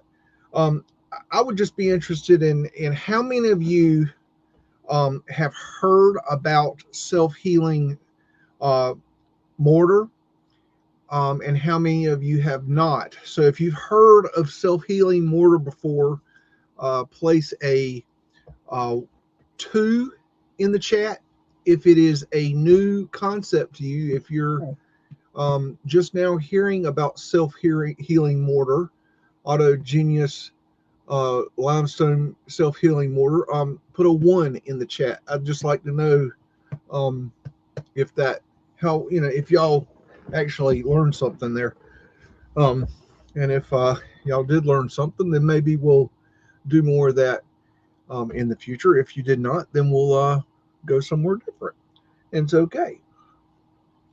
Hakuna Matata. But we don't count Dragon Sage. If you're in the business, you're X-dayed on the being able to have a vote A, because you already know that's cheating. No, next time we do a Mudflood flash mob, I'd love you to join the show and tell us some things about that. I'd love to hear more. I want to learn more about that, and do a little speculating on what that could mean for this research. So, anyways, how's Jason Marshall doing? Hello, Graffiti Tattooed, and got. Let's see, Teresa Gregg is still hanging out with us, and Dragon Sage is still running the roads, and we got the White Dragon. And how you doing? And Raven's hanging in with us. I see Sig is still hanging out, and I'm sure Hippie is there. She's probably helping with the kiddios. And so now we got through all that stuff. Let's go ahead and get into some mudding. So sit back, relax, put it on the big screen, and we'll go and do a dive into some old world and see what that can mean for our minds that are trying to awaken out of our slumber. All right, you ready, Beags? Huh? You ready, Beagles? Huh? How's mudding? You ready to rock? Okay, wait. Oh, Beagle wants a cookie. Okay, I guess you can have a cookie. There's your cookie, and then you got to give one more because Hippie says you like 2. There you go. Well, you're going to get it. I ain't going to sit here all day holding cookies. Okay, there you go. We got 2 cookies in it, mate. Now Hippie will be happy. She won't give me no shit. Okay, we got apartments at 4th Street and McDonald Avenue circa 1900. And, of course, we got Fred over here doing what Fred does, and you all are on Donkey Watch. So look out for that.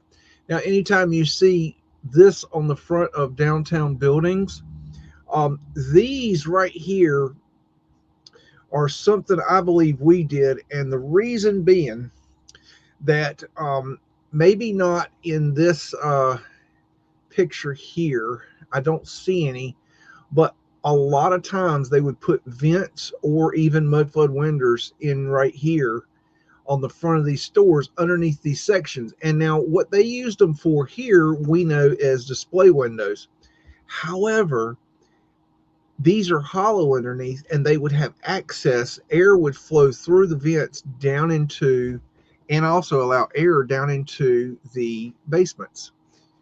So when you see that, I think that this is a modification to what was there. I don't think this is original. Whenever you see these, and I know you've seen these 1,000 times, but I think that they are something that we did. You got the transom here, and let's see, got some glass insulators up there. And you got a little ventilation right there. A little something odd there. Might be a coal chute. Hard to tell. Got some interesting little brickwork there. Got a theater here. The Richmond Theater. Yep, a theater. I thought so. And got Glenwood range stoves. I saw a video. I'll have to share this guy with you. He repairs these old stoves like this, and he's got some freaking whoppers of stoves that are just incredible. I'll probably have to share that with you. Get into my stash. I got a etheric antenna right there going up, grabbing the etheric. Got diamond symbology. Oh, what else we're gonna find? We're gonna find Beagle. What do you think, huh? What you think? Do. Got Beagle on the lap. Got Fred over here. Gonna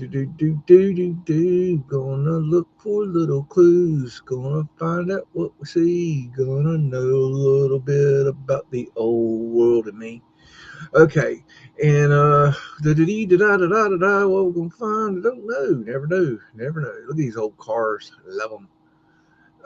There was when I was in high school, the guy that lived beside us had an old Model T, and he'd break it out on Sunday afternoons and ride his family around. He also had a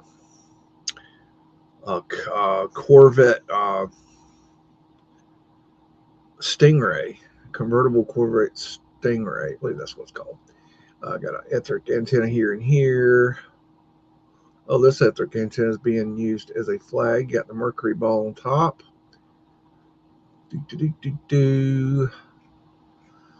Back up and get a little better view here. Little fellow sitting there. A lot of wiring going there. Okay, I'm not seeing anything else there catching my eye. We got Baltimore, Maryland, 11 East Pleasant Street, between 1865 and 1914. And this right here is a boot scrape. And that is there so that you can scrape your boot, get the horse poo off your boot and the mud off your boot. There's another one. Very common thing. And also get snow off your boots, things like that. That was very, very common. That's an interesting way to build right there. And over here we've got a Mudflood window. And then they've made them a little access to go down in there into the basement. So a little modification there. And you can see the old world glass right here. And it's been spun. They would spin the glass, heat it up, and then spin it. And it would get this oily kind of look to it. That is old world glass for sure. And I think it's quite beautiful. I wish I had some of that. I don't have any of that. I do have some old world wood, but I don't have old world glass. The lodge first floor.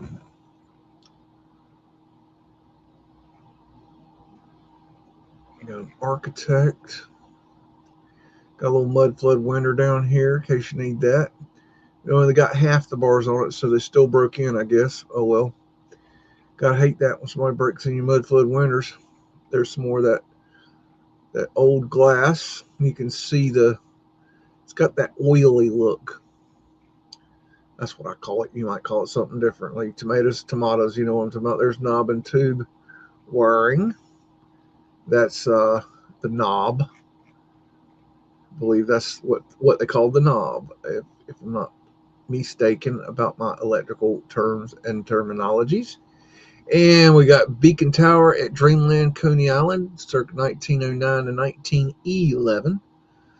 And we're gonna find some ladies in uniform as usual. And we got lots of umbrellas. There's your knob and tube incandescent lights. And no Gen Truth Seeker 69. That is not Antiquitech. That is standard lighting that we installed.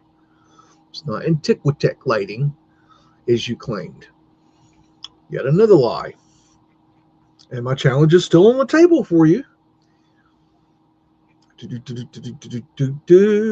you got the Phoenician ship coming through the buildings here. A little Tartarian lion. Yeah, I said it. And there's your coffin cartouche. That's what I'm going to call it from now on. Coffin cartouche. I don't know what the hell you call it, but I'm going to call it a coffin cartouche.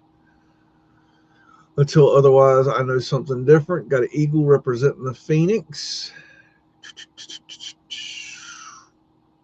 And all this had non-tube incandescent lighting on it, by the way.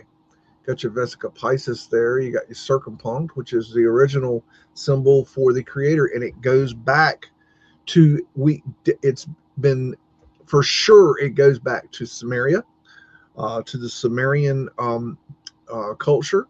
But it has also been traced back to the civilization of Lemuria. So if you're into Atlantis and Lemuria research, then you will find it there also, which goes back much further if you'd like to look into that. But this is the original symbol for the creator, which does exist. Everything is the creator. Everything. All, both positive, negative, both light and dark. The creator is everything. The creator is you. The creator is I. It's everything. And it's all working in unison. And my belief is that we're in a holographic projection that is being projected from the mind of God, the consciousness of God. And yes, it is a flat earth, but it is a flat earth projection. And we've been sold that it is a globe model, which was done by the elite to keep us under control. They controlled the narrative of the shape of the earth. And they did a very good job for a good long period. But that period of ignorance is ending. Oh, I when I was on the atheist show the other day, they were in the chat going, "He's a flat earther. He's a mudflooder. Ask him about flat earth. Oh, you got to ask him about mudflood. Don't go on his show. No, don't do it." It was so funny. They are so ignorant. They're like hyenas. Like they're like crabs that like pull each other down. It's hilarious, and they think they're so intelligent. It's like, you dumb fucks. You actually believe that the universe was created from a fart, that it just farted into existence with nothing behind it, that it created itself. How did it create itself if there's nothing, you dumb fucks? Now, where did God come from? I don't know. It's above my pay grade to know where God came from. I don't question where did the creator come from. I just know the creator exists. I know the creator has been in my life. The creator, is absolutely real. The universal laws work. And maybe we need to do a show on universal law. Put in the chat, how many universal laws do you think there are? How many natural universal laws do you think there are? Just put your number in the chat. I'd just like to know where you all sit. And don't cheat off each other. Put your number in, not somebody else's. It's a flat earth asterisk right there in case you need that. I love these images of these trolley parks. Boston 39 and 40 Beacon Street, Nathaniel Appleton and Daniel P. Parker House. That's circa late 1800s to 1900s. Oh, that's some good hooch. And you got another flat earth asterisk here. You got your vertical, your horizontal, and your X. You also have a fleur-de-lis, which I also believe is a symbol for the flat earth.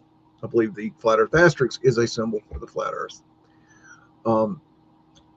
Matter of fact, let me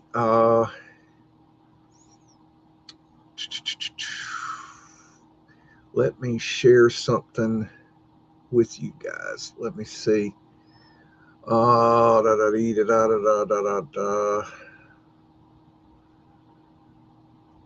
Let me share. Where is it? Give me a second.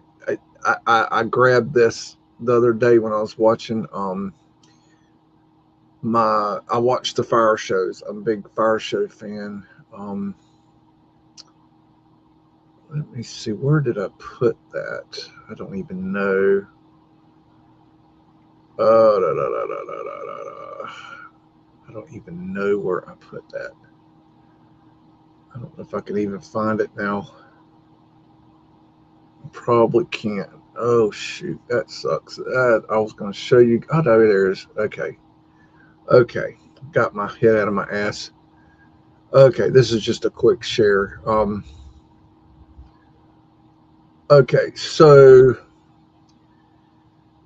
this is a show called 911 Nashville, and this is just a scene where they're going to I think a grieving widow and widowers support group. No big deal. Okay, it's just part of the show. But look in the background.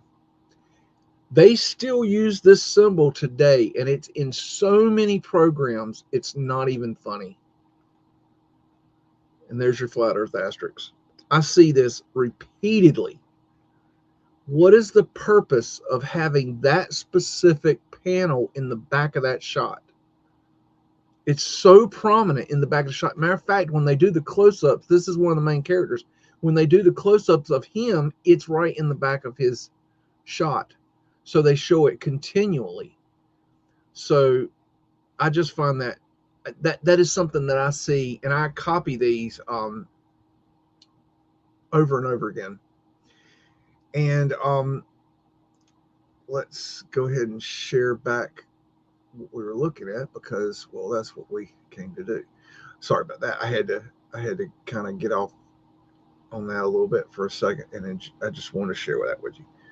Let me make sure our doodad is doodadding. Okay, we're doodadded. Okie dokie. All right. So, anyways, got a little Mudflood winter action here. Got some wrought iron work and little Mudflood winders down there going into the ground, and right there and there and there. And there's one. Woo! There's one over here, in case you need Mudflood winders. Look at that glass work right there. That's pretty. Diamond symbology. Phoenician wave. Which also could represent a portion, a leg of the swastika, because the swastika was such an important symbol. Oh, look at that. Look at that. Diamond symbology. Vesica Pisces. Taurus field. Very nice. There's your Phoenician wave again.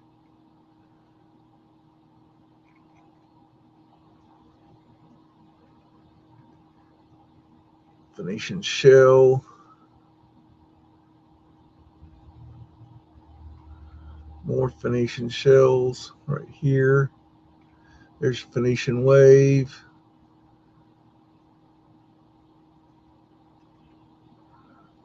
Huh.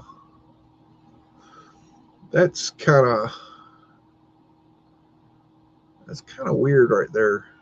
I don't know.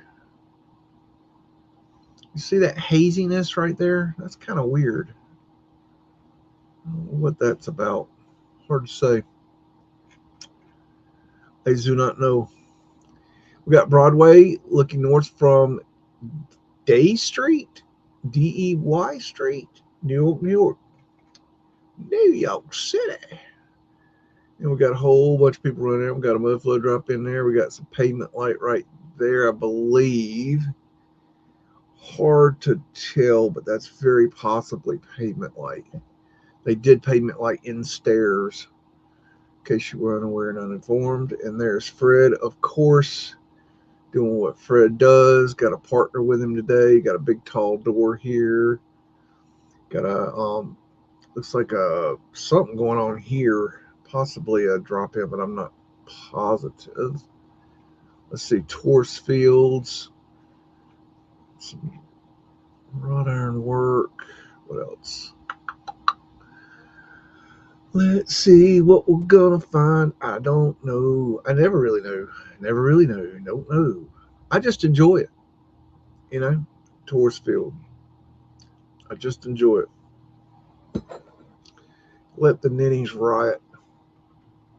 As part of a wind catcher window.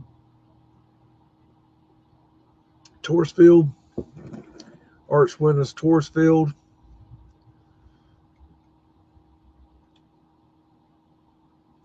Interesting stuff there. Looks like architectural urns, maybe.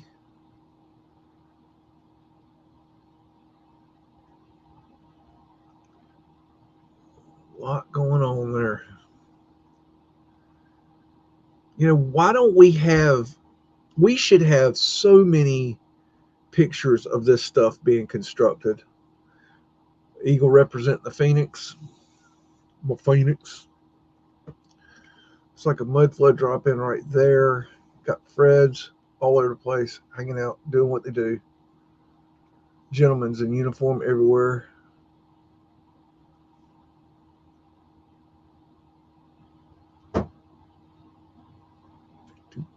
Do.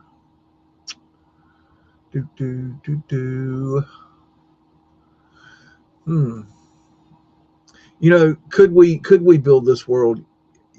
Yes, we could. But the problem is, in the time frame that they give us that we built this world, I'm sorry, but there's no way, in my opinion, that we could have built this world. It is the materials that were used to construct this world, not only to quarry the stones, to make the bricks, to fire the bricks, to make the lime, you know, for the lime mortar, to make the mortar, to transport all these items. The horses needed, the carts needed, the wheels needed, the hay needed, the feed needed, the water needed to move all these things. The trains needed, the cranes needed, the construction workers, the qualified masons and carpenters, the wood that was used that had to be cut down and processed and moved, and quite possibly lime soaked.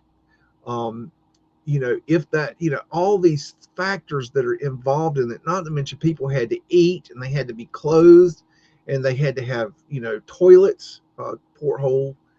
And where did they learn all this? I mean, this stuff is so much more complicated than we build today.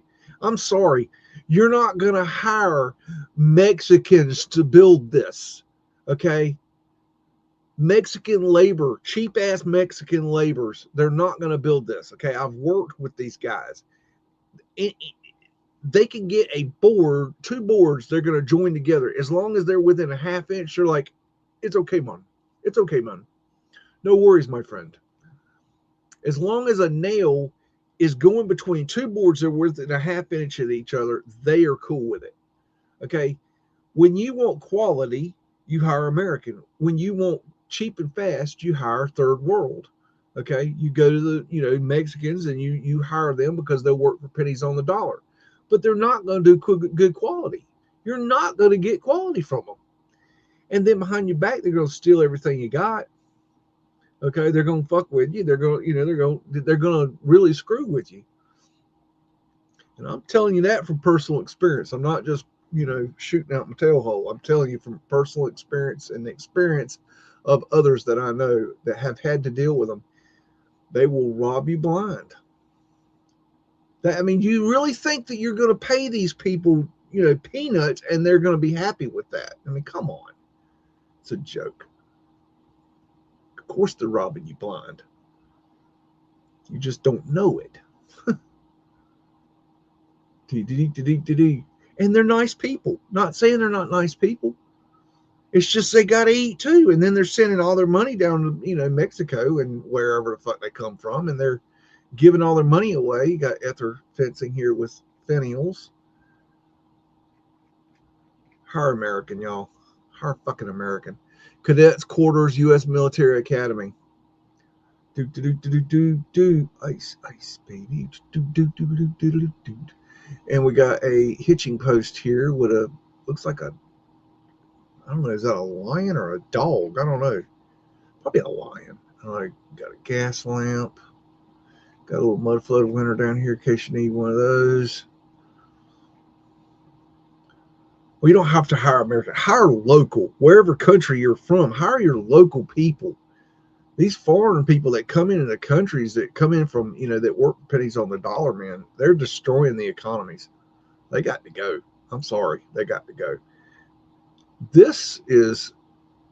They have manipulated that photo right there. You see that? Look at this side here, and then look at that, and then look at that.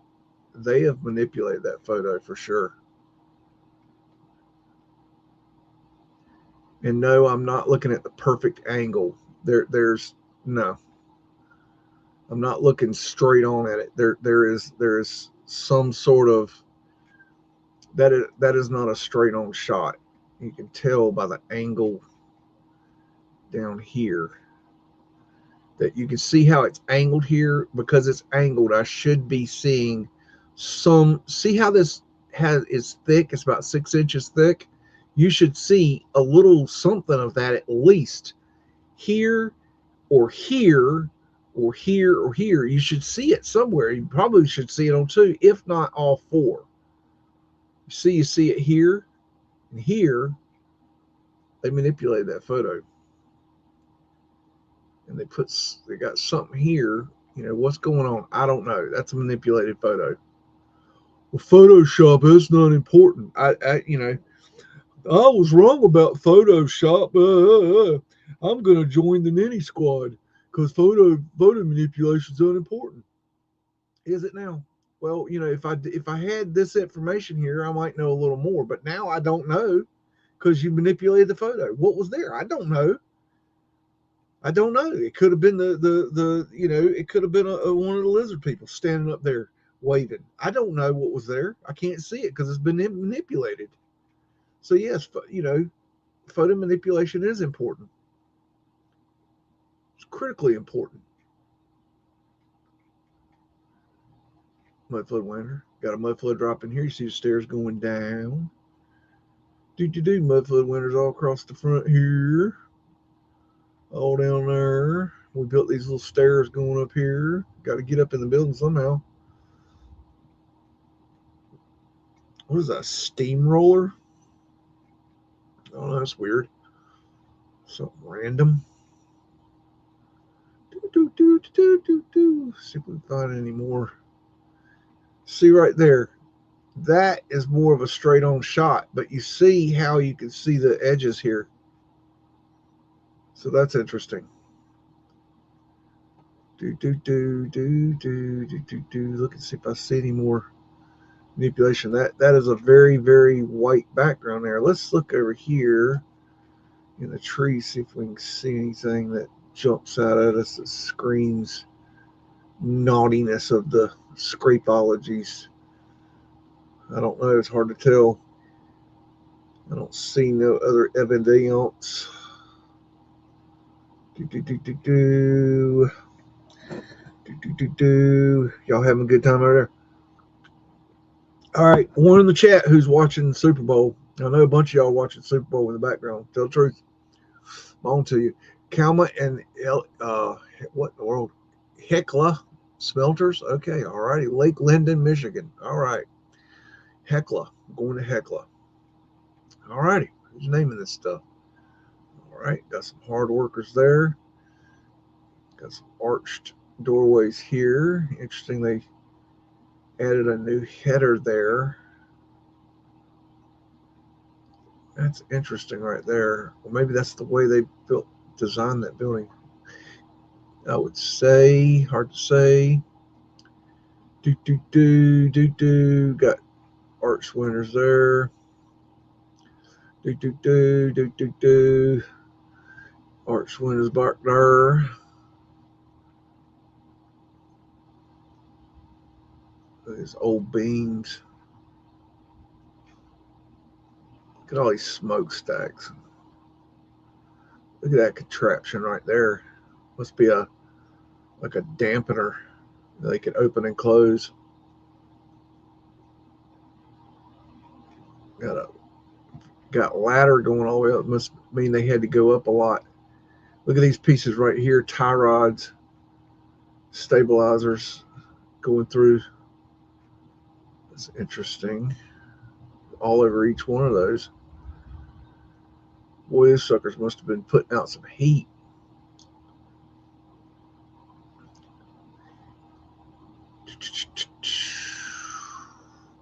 Got a coin right there on the corner. See right there, the Q, how it's tied in. That's how they make the corners stronger. Got some glass insulators up here. Oh, got some photo manipulation right there. See, they've whited out that electrical line. I don't know why. Why would you do that?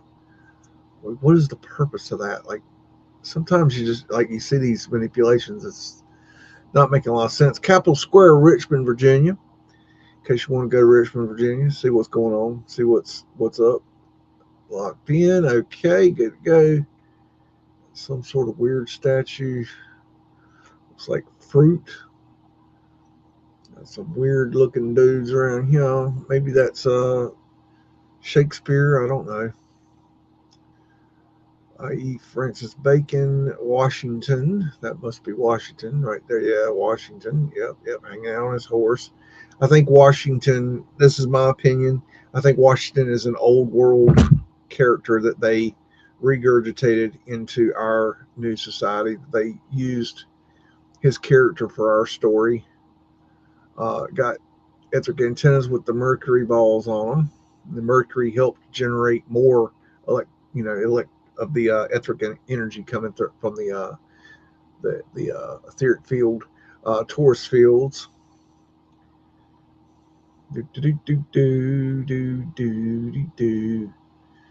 Got this big sucker down here. Got some Mudflood winners down there in case you need them for something. This is oh my gosh. People in the trades understand their portholes right here.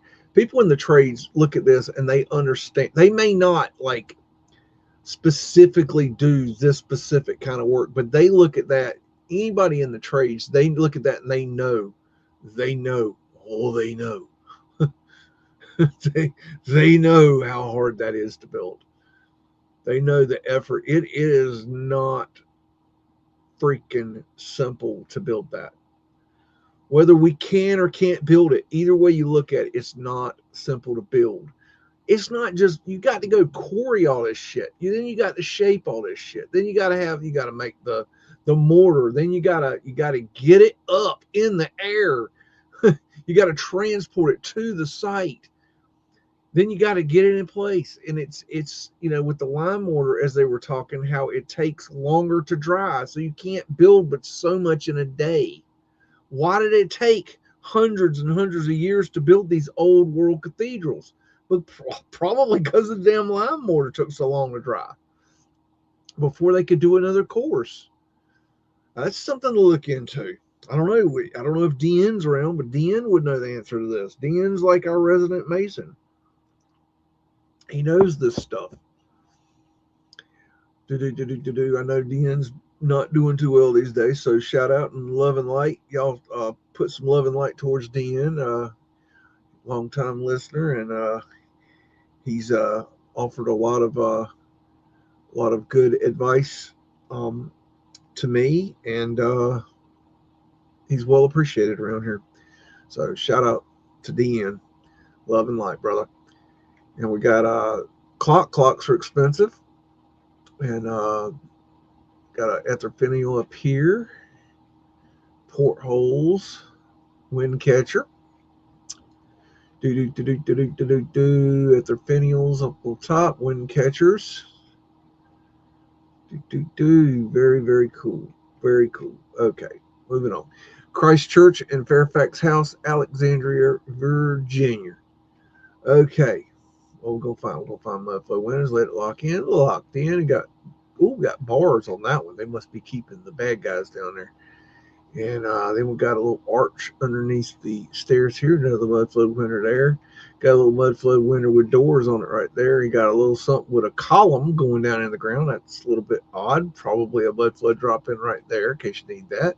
Do not know, but it is there. You got a cobblestone brick road that is, guess what? Gentry 669. It ain't melted. That's what it ain't. It ain't melted. That's just cobblestone.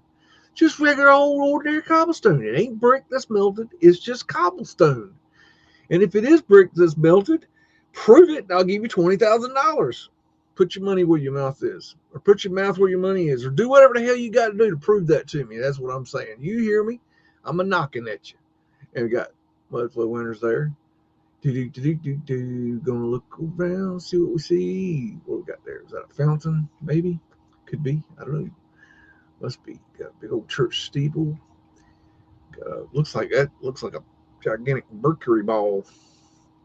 A wind catcher. In case you need to get some air in your building. Got Mudflood winners back here. And looks like might be some there, hard to tell. Faux show. Got a beagle in my lap, keeping the lap warm. Got to keep your lap warm. That's very important. I'm not sure what in the world. That's really kind of weird looking right there. It's just, I don't know. That's odd. I don't know. That's above my pay grade. I don't know. I do not know. Just don't know. What is this? Confederate Monument, Richmond, Virginia. Oh, so we have a big old pyramid in Virginia for Confederate soldiers, because that makes sense. And is that locked in, or is that not locked? It's probably locked in. Oh, there it is. Okay, there we go. Cared for by the Ladies Hollywood Memorial Association. Oh, we got some buildings down here. Did not see those. Got a little outhouse in case you need to take a pit stop there. Got us a tombstone there for some reason. Big old tower back in the background with a wind catcher. A bing bada boom. Got Bossa Man right here with his little hand in his pocket. Yep, who do you think he's working for? Just saying. And we got some sort of, the hell does that say? No, I cannot read that. I don't know. Maybe y'all can read that. Ooh, AE. Look at that. Wow. Look at that. Y'all see that? There's a little bit of esoteric knowledge. Interesting. Very interesting. The AE on there. That is very interesting.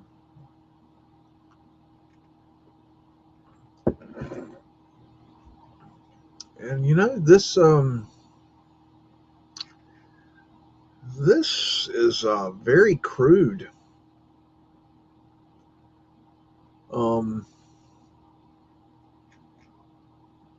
I don't know. I'd love to hear you masonry dudes take on this one. I'm not seeing any mortar. It's like a dry stack. But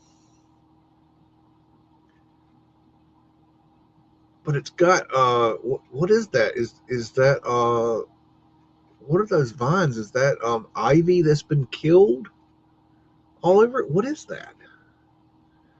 Capstone up there? That is very odd. I don't know. I need more somebody with a more knowledge on that to help with that. We got Dresden, Germany, circa 1900, a mansion in the Newtown district. Okay, so we got a big old beautiful house. All right. And if I hadn't told you where this was, you at this point would have thought this was America. But I mean, when I first started this, I never realized that we had stuff like this in America. But we do. We absolutely do. We had stuff this good in America, believe it or not. Mudflood winters, in case you need those. I mean, this isn't the best high quality image, but it was the best I could find on this structure. But I thought I'd share it anyways.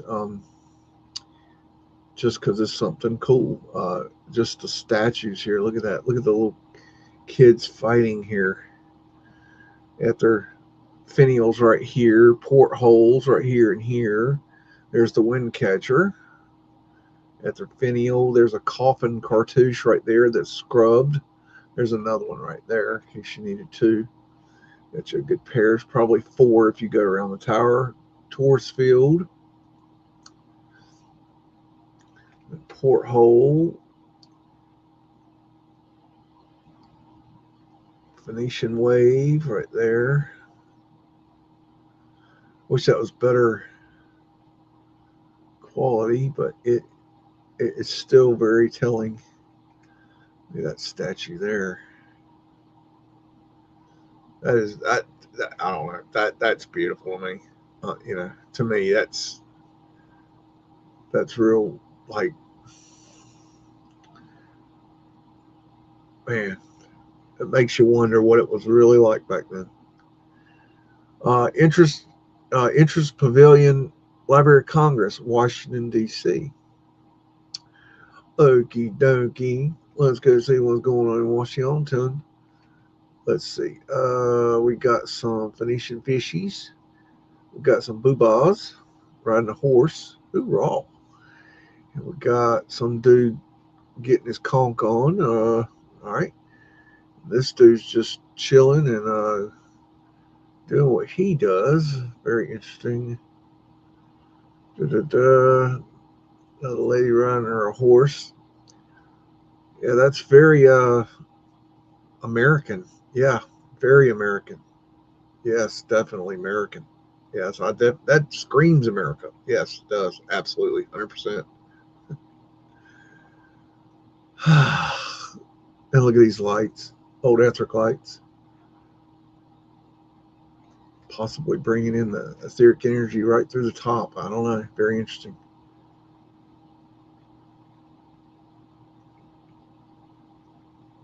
Got something weird there on the glass plate. Maybe an acanthus sleeve. Some mean looking dude's face.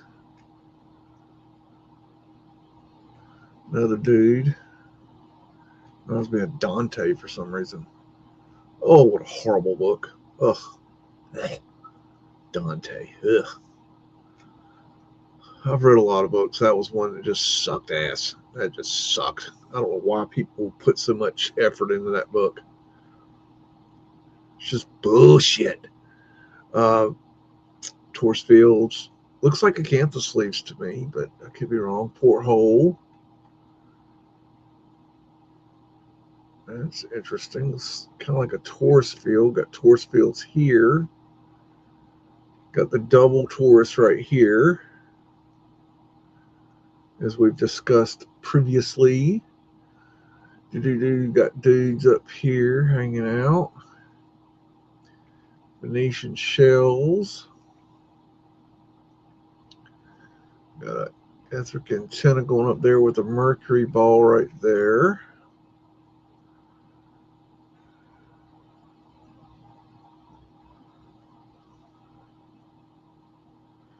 Tartarian lion right there. Eagle representing the phoenix.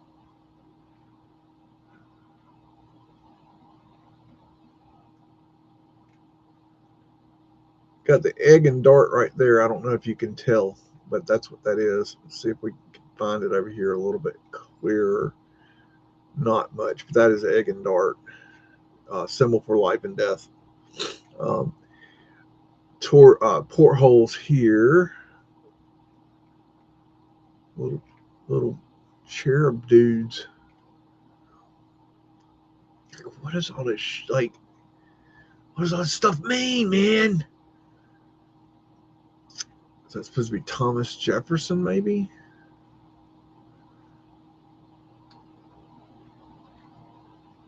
I think Thomas Jefferson's another character that was made for our story. I think, or borrowed and brought into our story. Same with Lincoln. Same with a lot of people. I believe they regurgitated a lot of stories and a lot of characters. And they create these characters. It's like, my belief is that the Jesus character came from an amalgamation of different resistance fighters, um, uh, rebellious leaders that came out before the supposed time of Jesus, and then they took their stories and they created this. They used them as they kind of swept these characters up into one character, and then added that into the sun god myth, and that's how they came up with that character. But that's another story.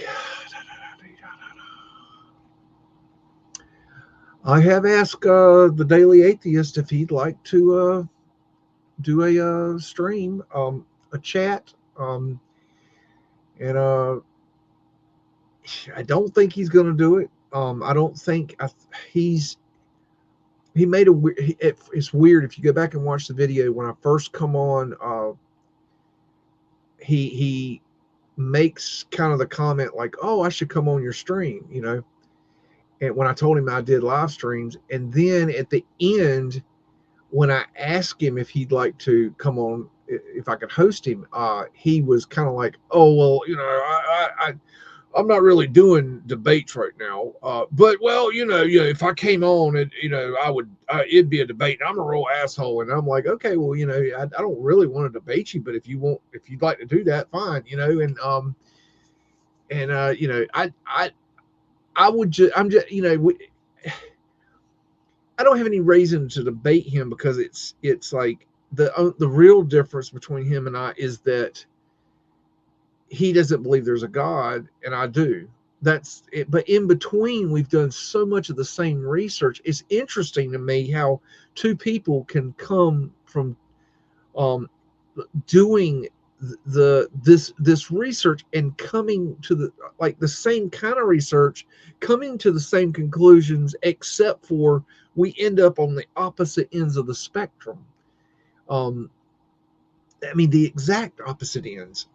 He believes there is no God. I believe God is everything. So it's like complete opposites coming from the same research. Now we may not have read, and I've tested him on this. We haven't read exactly the same books, but we have many of the same understandings. We don't have to read the same stuff or watch the same videos to come to those understandings. That looks like an African head right there. That's interesting. I just find it fascinating. I don't look to change his mind. That's something you have to do. You have to change your own damn mind. I'm not here to change anybody's mind. You're not going to change my mind. I'm not going to change your mind. But it's interesting to understand others. And, he is so dramatically different that I have reached out and offered him to come on the show. I think it would be a very interesting conversation. But we'll see. But I've been having a lot of fun going on his show in the morning while I drink my coffee, and just causing havoc, because his viewers are so NPC-like and so sheeple-like and so unawake and aware, and they defend the atheist view with like this ferocity that's just hilarious. And it's just really fun. Like, get up and have it. It's become kind of a game. I like get up, have my coffee, and then go kick atheist in the nuts. It's fucking awesome. I love it. It really gets my day going. I just love it. Look at this lamp. Oh my God, that's awesome. I need one of those. I want to put it right here in the living room. Just freaking right. Just light that son bitch up. Oh man. And look at them doors. Like, what's up with them doors? Come on. Seriously, though. Oh, man. Oh, gosh. I need to see some boots on the ground video of this building. That's what I need to look for. I need to go get some. I need to see some of that up close. Like, look at that right there. Like, I don't even know what that's supposed to be. Maybe water falling or something. That's beautiful. Beautiful. Got Francis J. Dew's house, 503 West Wrightwood Avenue, Chicago, Cook County, Illinois. So it's like that. So this is just, a house in Chicago, just chilling.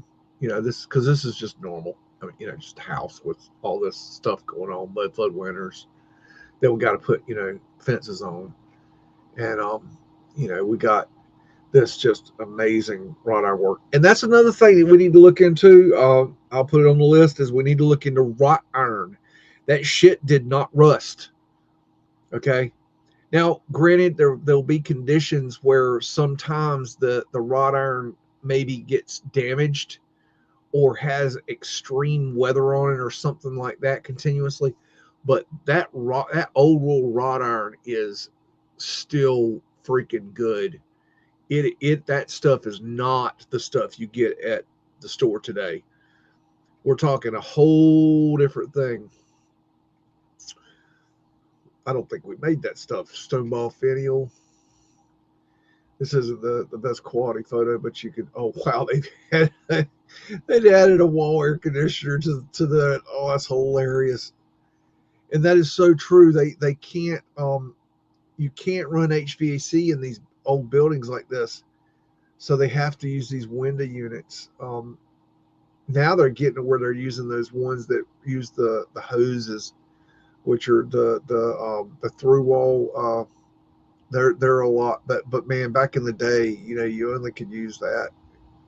Look at those statues. I mean, what in the world? Like, I mean, talk about like, I'm gonna go back to the crib, and you walk up to the crib, and this is the crib. I mean, come on. Who lived here, man? I mean, jeez, look at that. Look, I mean, come on.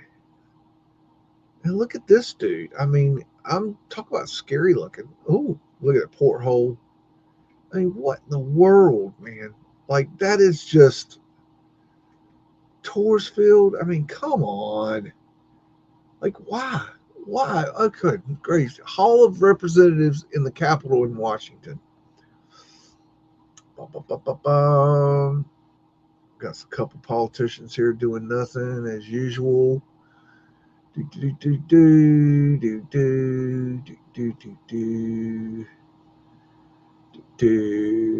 I just love this, that we have two fascists, right here. And this is where the president speaks. And he'll be sitting here speaking right here. And he's got two fascists right beside him. Yeah. We're going to, show the fascist dictatorship over here. Yeah. Right in your face. Yeah. Just put it right there.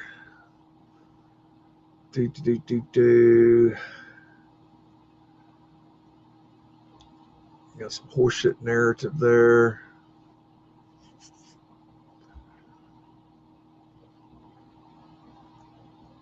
But this is something I thought was interesting about this photograph, was you never see the ceiling. You got the Phoenician wave up here, which is also one leg of the swastika. It looks like an egg and dart there. And there. That's definitely egg and dart. That's the dart and that's the egg. Life and death. That could be an egg and dart right there too. It's hard to tell on that one. Could be an acanthus leaf there. You can see it a little better there. Just, you never see up like into the ceiling. So that's maybe a acanthus leaf there. I just thought that was interesting about this photograph, is that you got to see that, which is something you don't get to see normally. You got this door up here. Look how big that door is. Interesting. Look at that wrought iron work right there. Fleur-de-lis.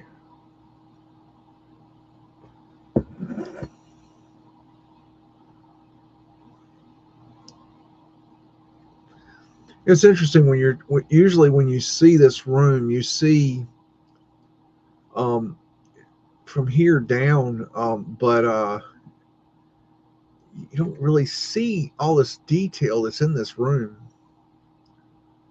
Very cool.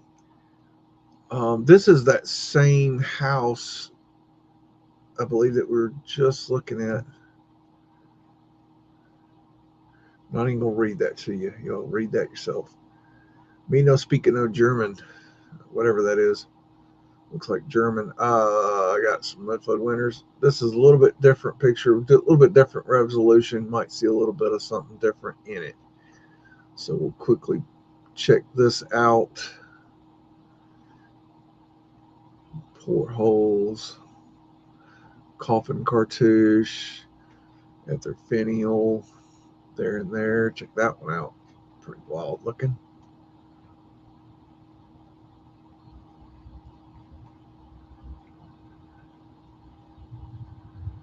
But that's a different resolution, so you can sometimes different resolutions you can see different things, even they're not the best resolution. Pennsylvania Avenue, Washington, D.C. And we got some wrought iron work here in the front. Let it lock in. Bada bing, bada boom. And we got old Fred here hanging out, doing what Fred does. Yep, horse and cart. Yep, they did all this with horse and cart. Yeah, I said it. I said that. Yep, you're damn right, because that's the official narrative. They did this with horse and cart. So, yes, I make a big deal out of that. And, yes, I'm talking shit to somebody. Loser boy. You know who you are. If you have eyes to see, you'll know who I'm talking about. You got a Mudflood drop in over there. You got the Frederica twins here.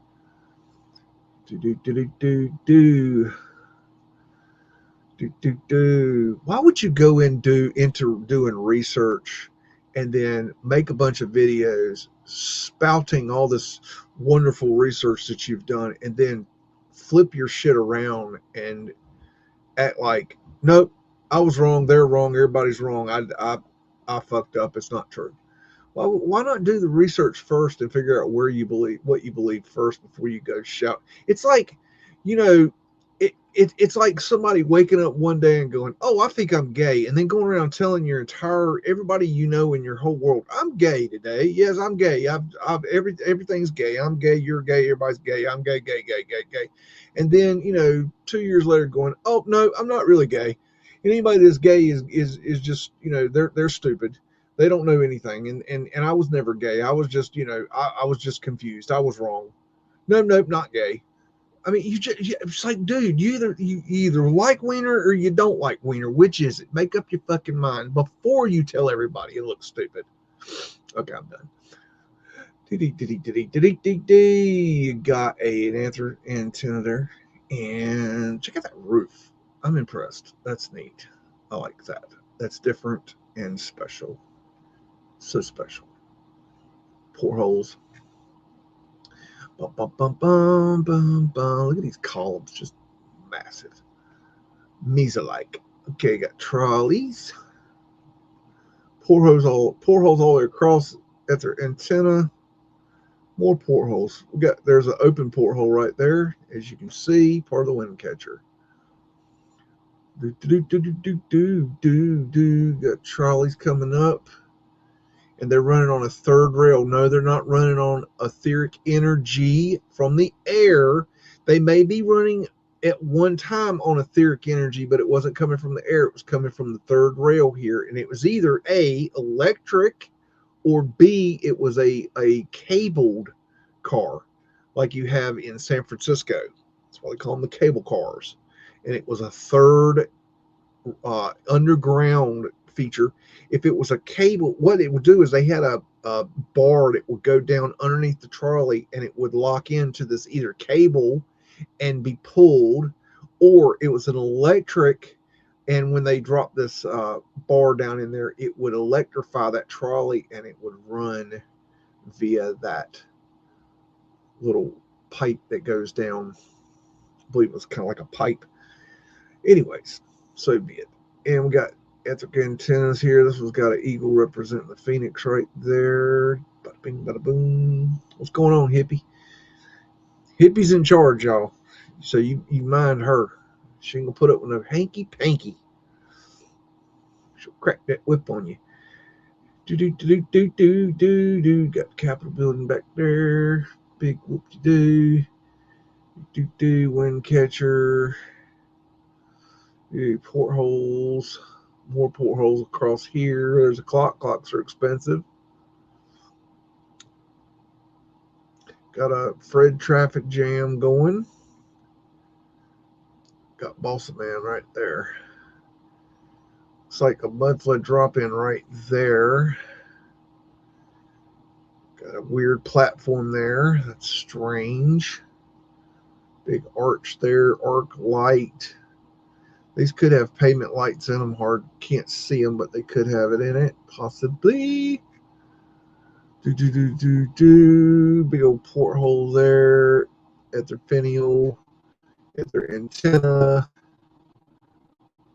Bang, bada, boom. Okay, enough of that. I got a couple images of this one. This is Prell's building, Melbourne, between 1889 and 1975. It was demolished. They didn't need this one no more. So let's get down in here.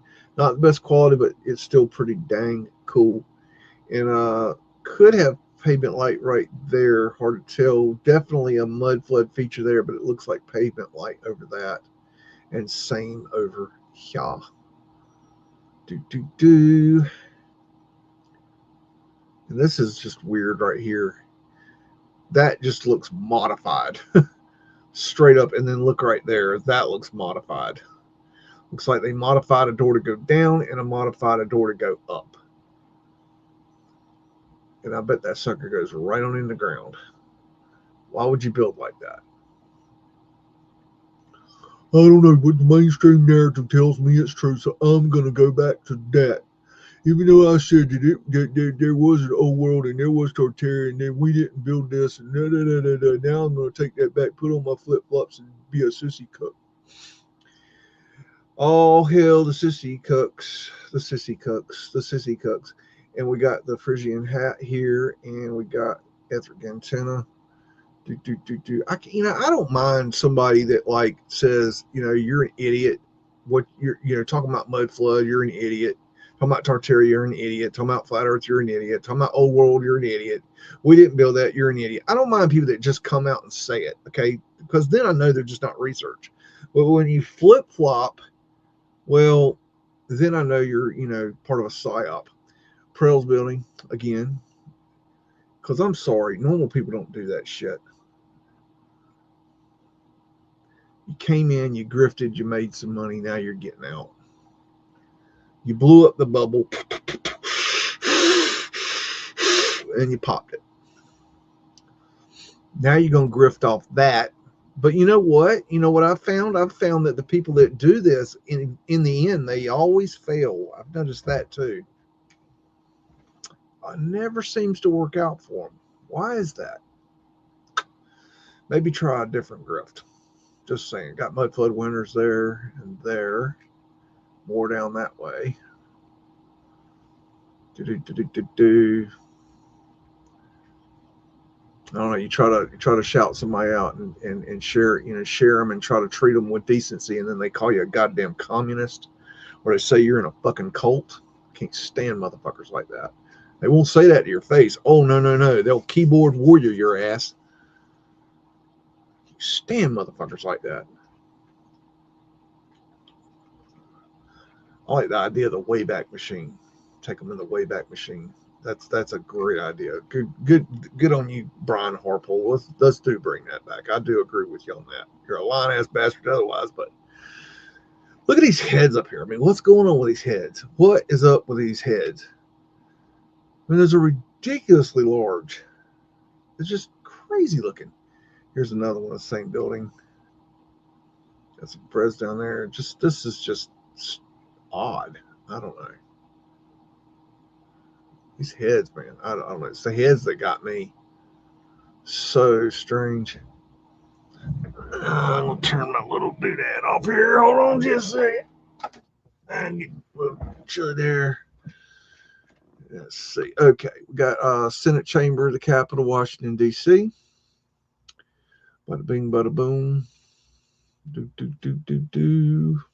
Buttons aren't toys. They are not toys. Okay. Did that lock in or not? Hey, lock in. Lock in. But there you go. That's the stuff. That's odd looking. Is that a canthus leaf sitting there? Taurus fields.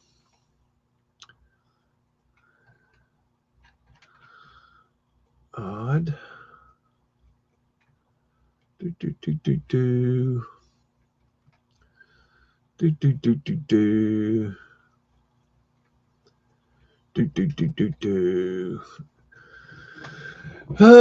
No, we don't have, definitive proof that this happened. No, we do not. Absolutely, 100% do not. And you know what? If you don't agree with this and you don't think that I have any value to add to this, don't let the door hit you on the way out. Just unsub and fuck off. Okay? I don't need you to be here if you're not interested in what we're doing here.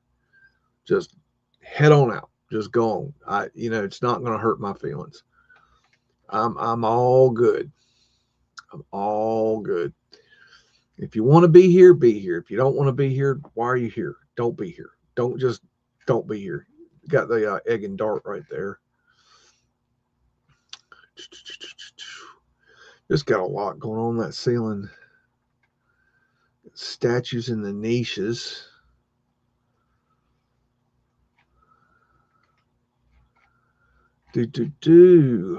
Okay. And we got Senate Chamber, Capitol Building, Washington, D.C. And let's see, lock in. Go. There you go. Is this the same room? This might be a double image where sometimes they would take a double image with different exposure times trying to get the information right. I think that's what that is. This is the State, War, and Navy Building in Washington, D.C. Let it lock in there. There we go. And got ladies in uniform heading out. And we got etheric lights that probably been changed over to gas lamps at this time.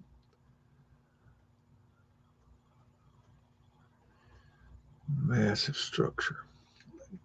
Check out that thing.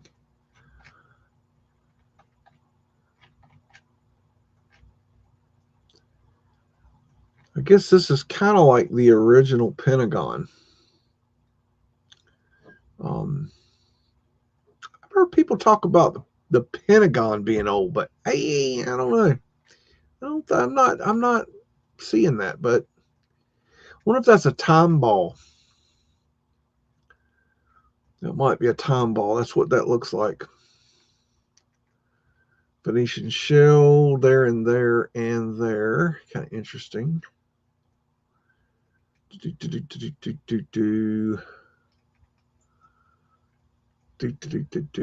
don't mind people changing their mind.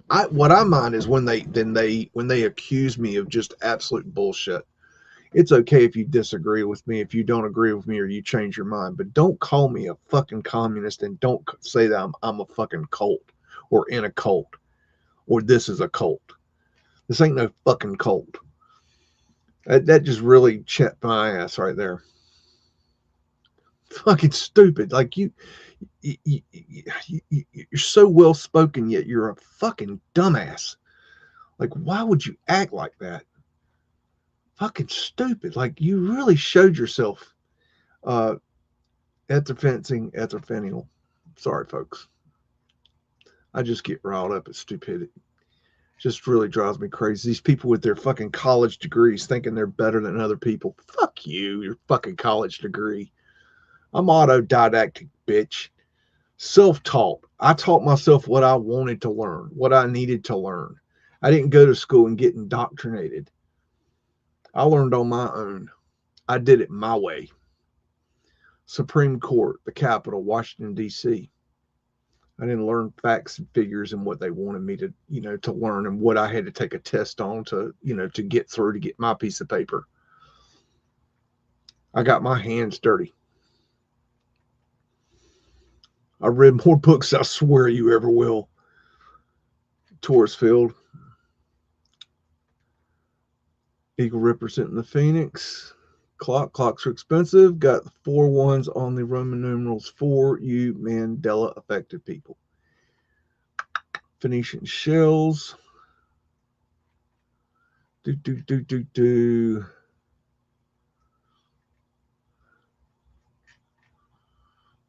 Wow, that's just cool. It's weird. This amazing roof, and then this section right here is just kind of weird. Like it don't look right. Something's off there. I don't know what, but that dog don't hunt there. What's this thing? A phone? Maybe, I don't know. The Charles Joseph Norris House in Tenleytown, Washington, D.C. All right, somewhere. Oh, this is weird. You got an outcrop door built on the front door. So, I mean, yeah, we're going to build a nice stone and brick columned house, but we're going to put an outcrop door on it because, well, that makes sense. Makes so much sense. I mean, really, let's just do that. That's how I like to build myself personally. The capital, Washington, D.C. What we got going on here? What is that? What's going on there? What is going on? Got Fred's right here. Still ain't seen no donkey. Looking for that donkey.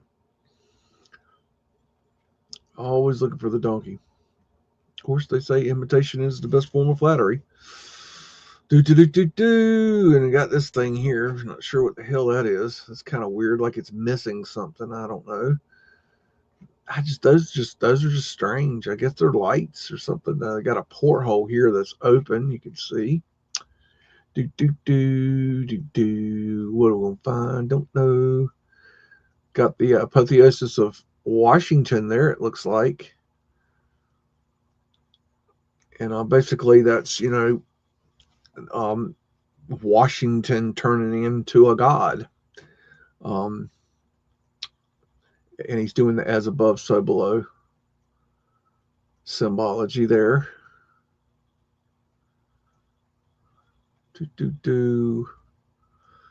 Just absolutely massive. Y'all, I think my personal opinion, and it's just me, shooting farts in the wind, but I think that this world had a lot of people, and I think a lot of people were taken out in order to create the world that we live in. And when I say a lot of people, I don't have any exact figures, but I feel that it's somewhere in the multiple billions. I believe that there were many billions of people on the earth. I believe the earth is capable of handling many billions of people, much more than today. I'm talking about a lot of people. Let's just say, throw a number out, 35 billion. Okay, a lot of people. I think they killed off a lot of people. I think that's why they covered it up, because I don't think they'd want us to know that they killed that many people. That would not be a good look for a new government. The Congressional Library of Congress, Washington, D.C. It makes me think back to Winston Smith in the book 1984, where he, his job was to, they would send him let's say a news story, and he would be told to rewrite that news story to work in the official narrative of the time. And he would be told what that official narrative was at that moment, and that changed too. And he would rewrite the official narrative, and then he would put that to be sent to be put into the newspapers to be reprinted, or the books to be reprinted, and then they would destroy the old books or the old newspapers, and then he would destroy the note telling him to change it, and he would memory hole it, basically burn it. But my point is that in 1984, George Orwell, Eric Blair was trying to tell us about how they would change the histories, and I believe they did change the histories. And yes, we are looking at this and saying, no, the history is not true. But I'm not trying to erase history. I'm trying to get rid of the history that we've been taught to find the history that was erased. Okay, so you can say what you will, but that's what I'm trying to do. I want the truth. I want the real history. I want to know what really happened. Okay, I'm tired of this horseshit narrative that they've given it. And I want to know the truth of what happened. And I don't feel that we were given the truth. I mean, that we're finding every day new things that just we're finding out is not true. You know? So to search for, the alternative of that, I'm on board with that. But don't call yourself an alternative history researcher and then tout the official narrative. Don't do that. Don't do that. Oh, we got Willard's Hotel, Washington, D.C. Got Fred's Booty right here. We got Mudflood Winters there and there and there. More Fred's, Mudflood Winters right there. Seaboard Airline. Airline.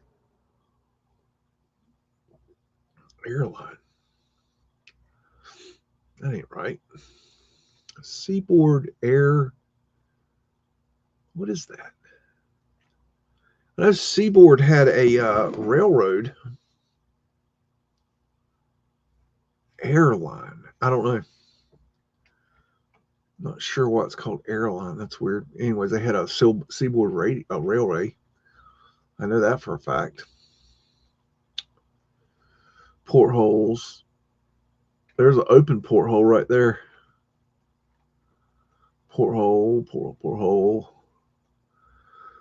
Portholes. More portholes all across here. Those are wind catchers. Part of the wind catcher.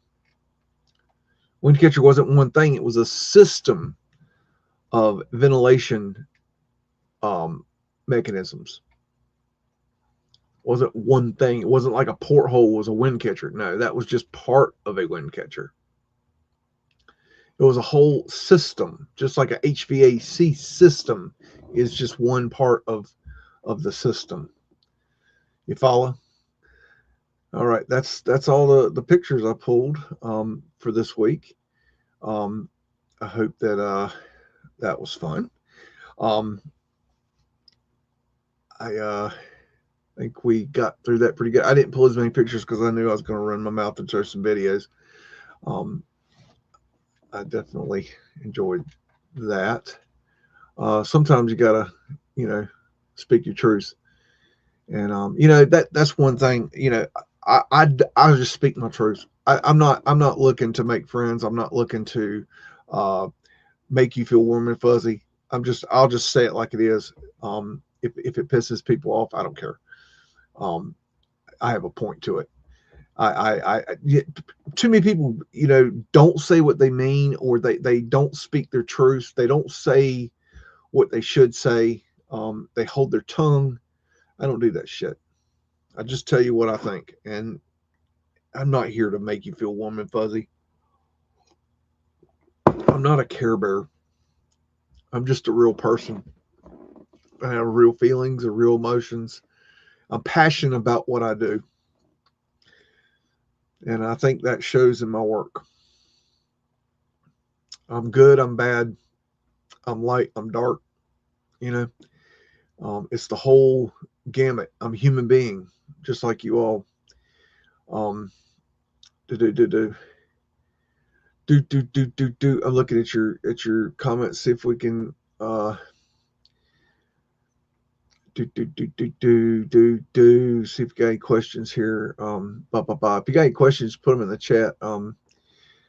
I went back a little further. But I'm looking up here. Do do do do do do do do do do do do do do do. Sig's talking about Japan. Do do do do do do do do do. I'm gonna go all the way to the end here. My eyes are getting tired. I've been staring at the screen all day doing things, and eyes are getting really tired. Yeah, I put it out there. I don't, I'm a grown ass man, and all they teach boys, boys don't cry. Fuck that shit. You know, if I'm really pissed off, I'll get a tear in my eye. That's when you want to back the fuck off. If you see that, that's your own. It's on like Donkey Kong, because that means it's coming. That's your warning. But yeah, I'm an empath, so I soak in all this energy too. It's not something I can control. It's just part of being an empath. I don't know why God decided to, give me that superpower as opposed to X-ray vision, where I can see, ladies' underwear. But I get the empathic superpower, which has been I don't know if it's I wouldn't say a good thing, or I wouldn't say a bad thing, but it is definitely something that is it's difficult sometimes, because you can, I have like I can read, I can just read a comment on here, and I can read your energy of your through your words. You don't have to say what's on your mind, but I can read your energy. Like, if you're, imagine you come in a chat and you think you're going to be smart and clever, and you're going to try to snooze up to me for whatever reason, so that then you can be an asshole. Like, I see that the first comment you make, when I first read that comment, I can sense your energy just through the words, not the words you use, the energy in the words. It's part of my empathic abilities. And if I'm in person, I could read you like a book without you saying a word. You don't even have to talk to me, and I can read your energy. It's just part of being an empath. And it's not something I can explain really to you guys. It's something that you have to, if you're an empath, you understand. If you're not an empath, it sounds like, mumbo jumbo, fairy magic dust, it sounds like, leprechaun farts. It doesn't sound real, but it doesn't matter. It is what it is, y'all. We ain't in Kansas no more. Things are changing in our world. The veil is being dropped, and or picked up or looked under, or whatever you want to say. But we're going into a new era of understanding, and that's a good. Yeah, people should speak their truths. I didn't all my life, and now I'm making up for it. That's real good. Stand in your truth, no matter no matter what. It's you're the only one that can do that. You have your truth, and most people think I'm a fucking nut, and I'm okay with that, because I know what I know, and they don't know what I know, and I know they don't know what I know, and I understand where they're coming from. I understand where they're sitting, and I feel for them, and I would give it to them if I could. I would give them all the knowledge that I have of this stuff, but I can't. You can't just give it to them. It's yes, I could sit here and I could dish it out to you, all this knowledge that I've accumulated, The problem is that if a person is not ready, and this is an individual issue, if an individual is not ready for a piece of information, it's either going to go right past them or they're going to get pissed off.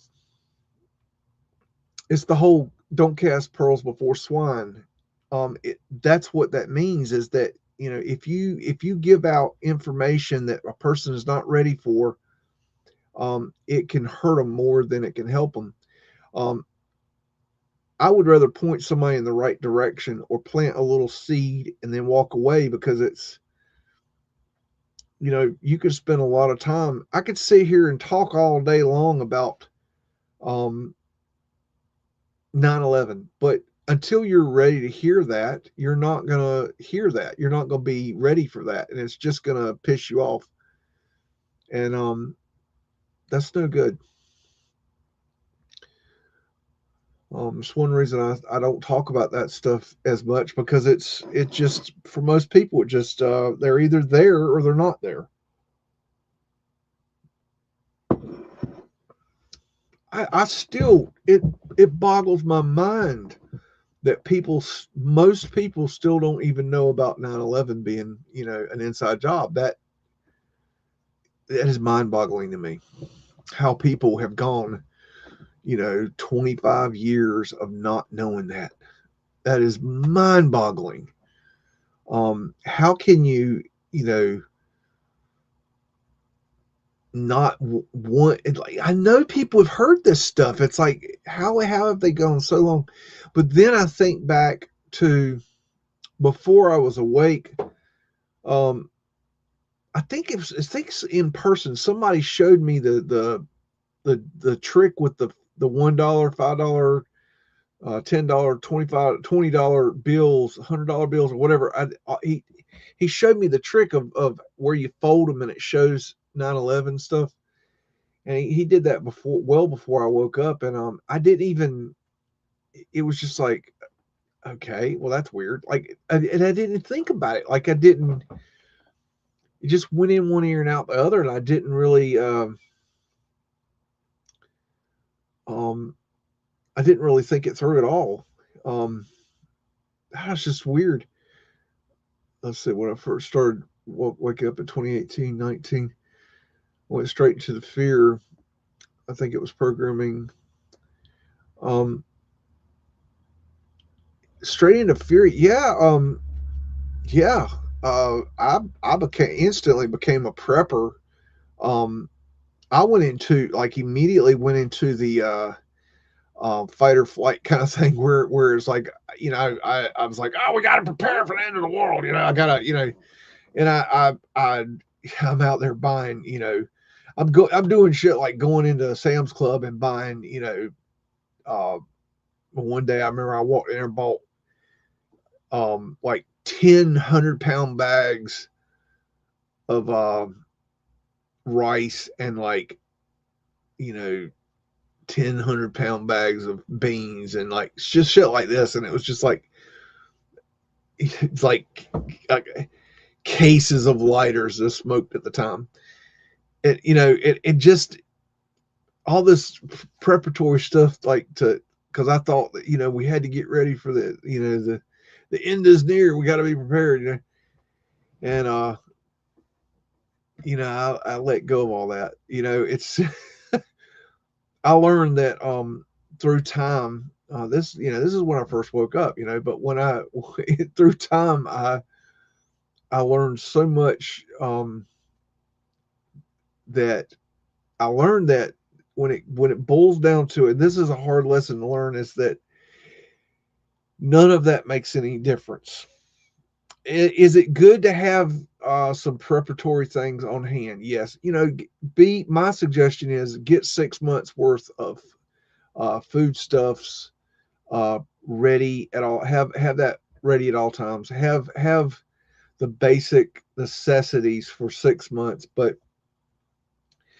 what it's going to boil down to is your spirituality. It's gonna boil down to your knowledge. And you've got to get right with your consciousness.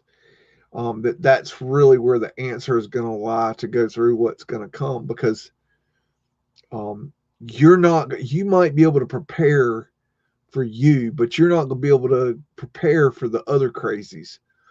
And they're going to do things that are just, you're not even going, there's no way you can prepare. It doesn't matter how many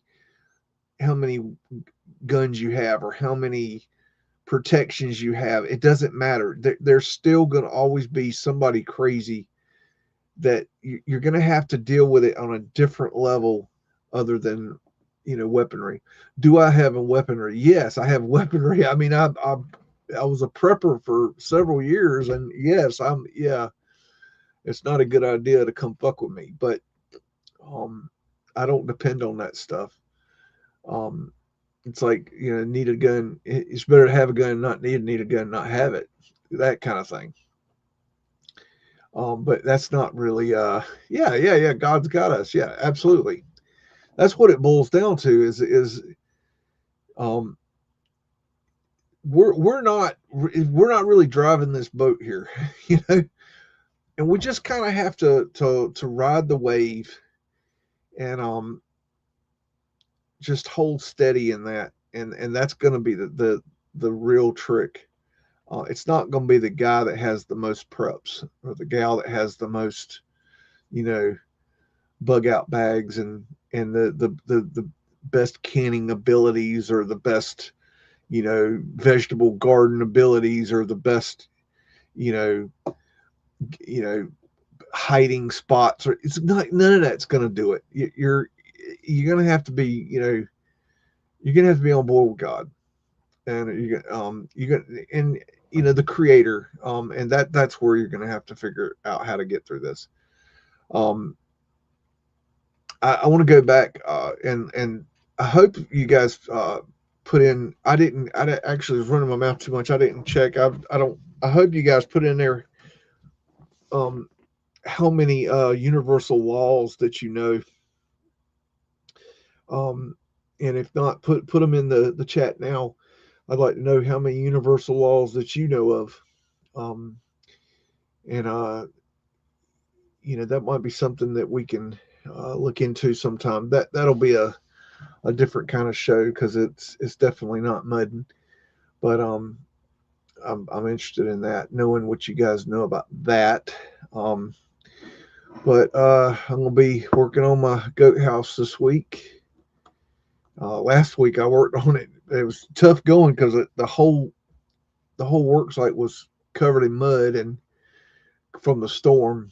So I was wearing my mud boots all week, and I was just covered in mud, up to my ankles all week with, walking through it. And so that was a little bit tricky to do, but I got a lot done. And so I'm going to be doing that.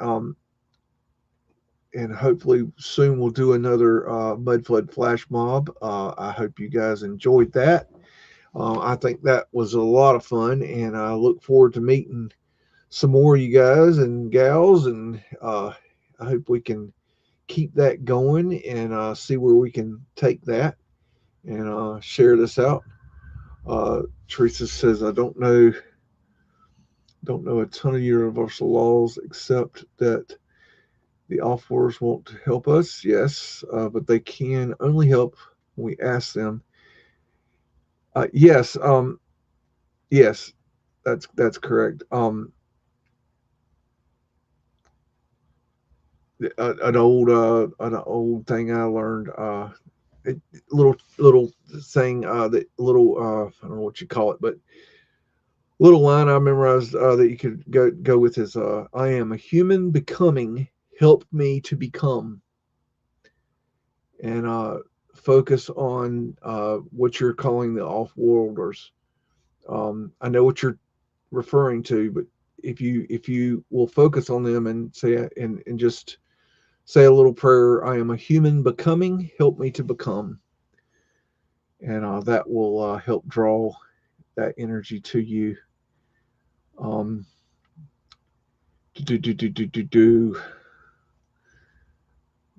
Yeah. Stay friends with your local produce and meats. Yeah. Your farmers. Yeah.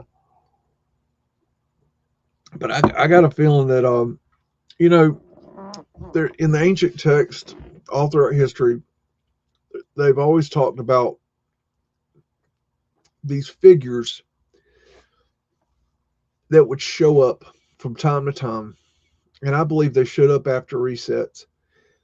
And these figures, their job was to help us restart, and they would bring knowledge to us that was helpful in these areas like farming and things like this. They would bring secret knowledge that was needed. Um, and you can find these characters all through the stories of the ancient text around the world. And here's my point. Um, there will be help. So don't worry about restarting and how we're going to get through it and all that. It's more, you need to be prepared. Don't worry about the long-term preparation.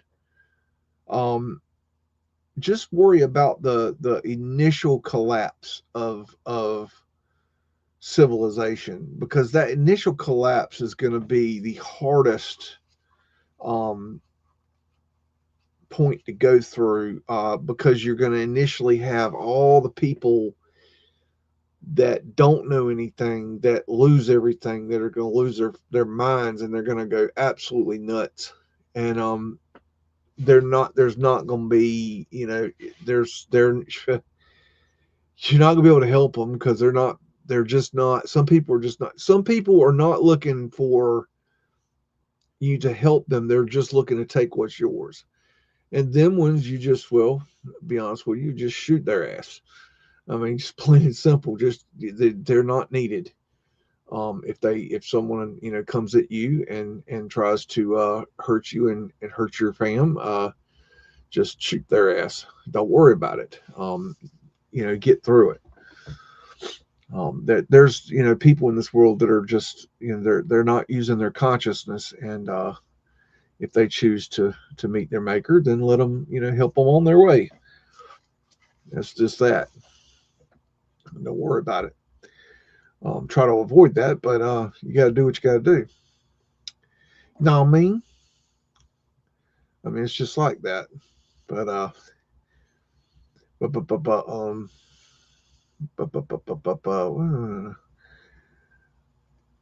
let's see. You model large solar weather channel. Dutch sense. The Dutch sense. I remember he's the guy that does the earthquake models on a globe, and I just don't. When it comes to we're gonna earthquake model a globe, right there you lose me. I just don't. Anything that's done on a globe is just not. It doesn't have any validity to me. But I know who you're talking about. That's just my opinion. Talking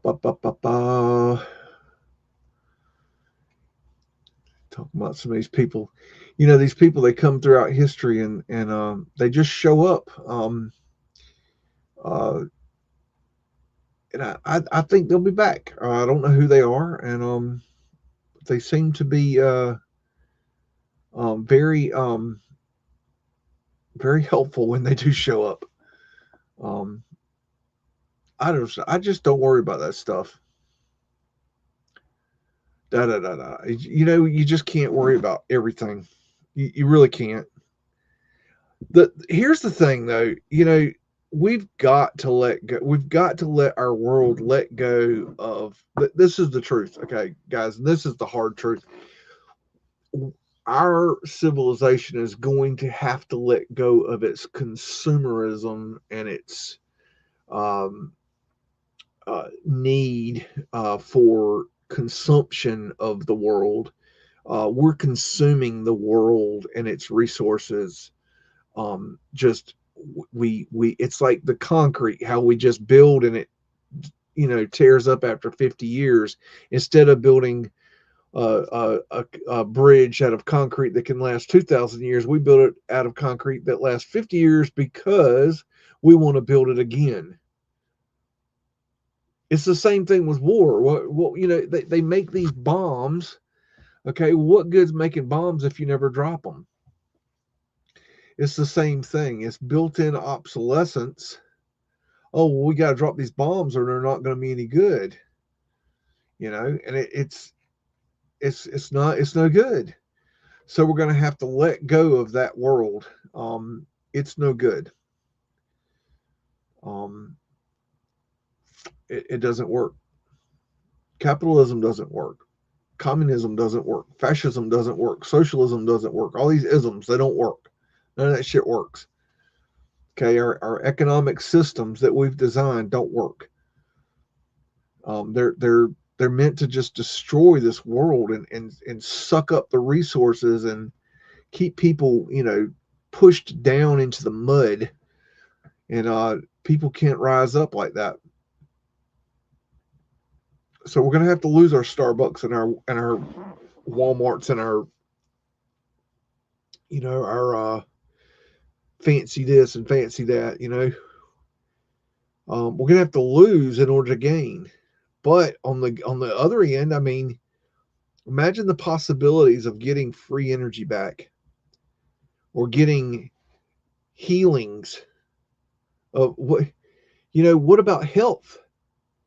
What would you rather have, McDonald's or health?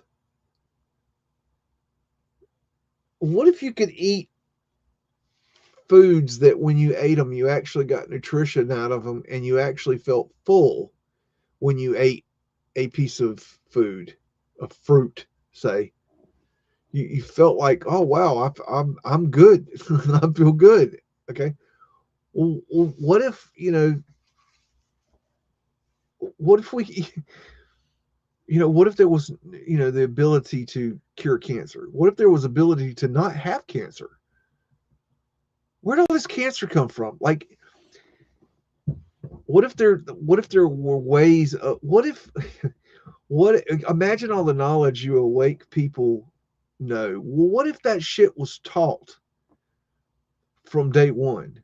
What if we taught our children from very early age about truth, about the real truth? And I'm talking about not just the shit, you know, but imagine if we're given all the knowledge and we can teach this knowledge to our children from day one. Imagine that world. I'd give up McDonald's for that.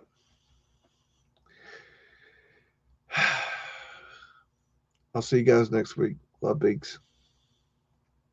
Good. In the heat of battle, he don't miss. No. In the heat of controversy, he don't miss. No.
It's a mystery wrapped in a riddle inside an enigma. Don't you get it? Say woof again! Say woof again! I've got one that can see. Welcome to the underground.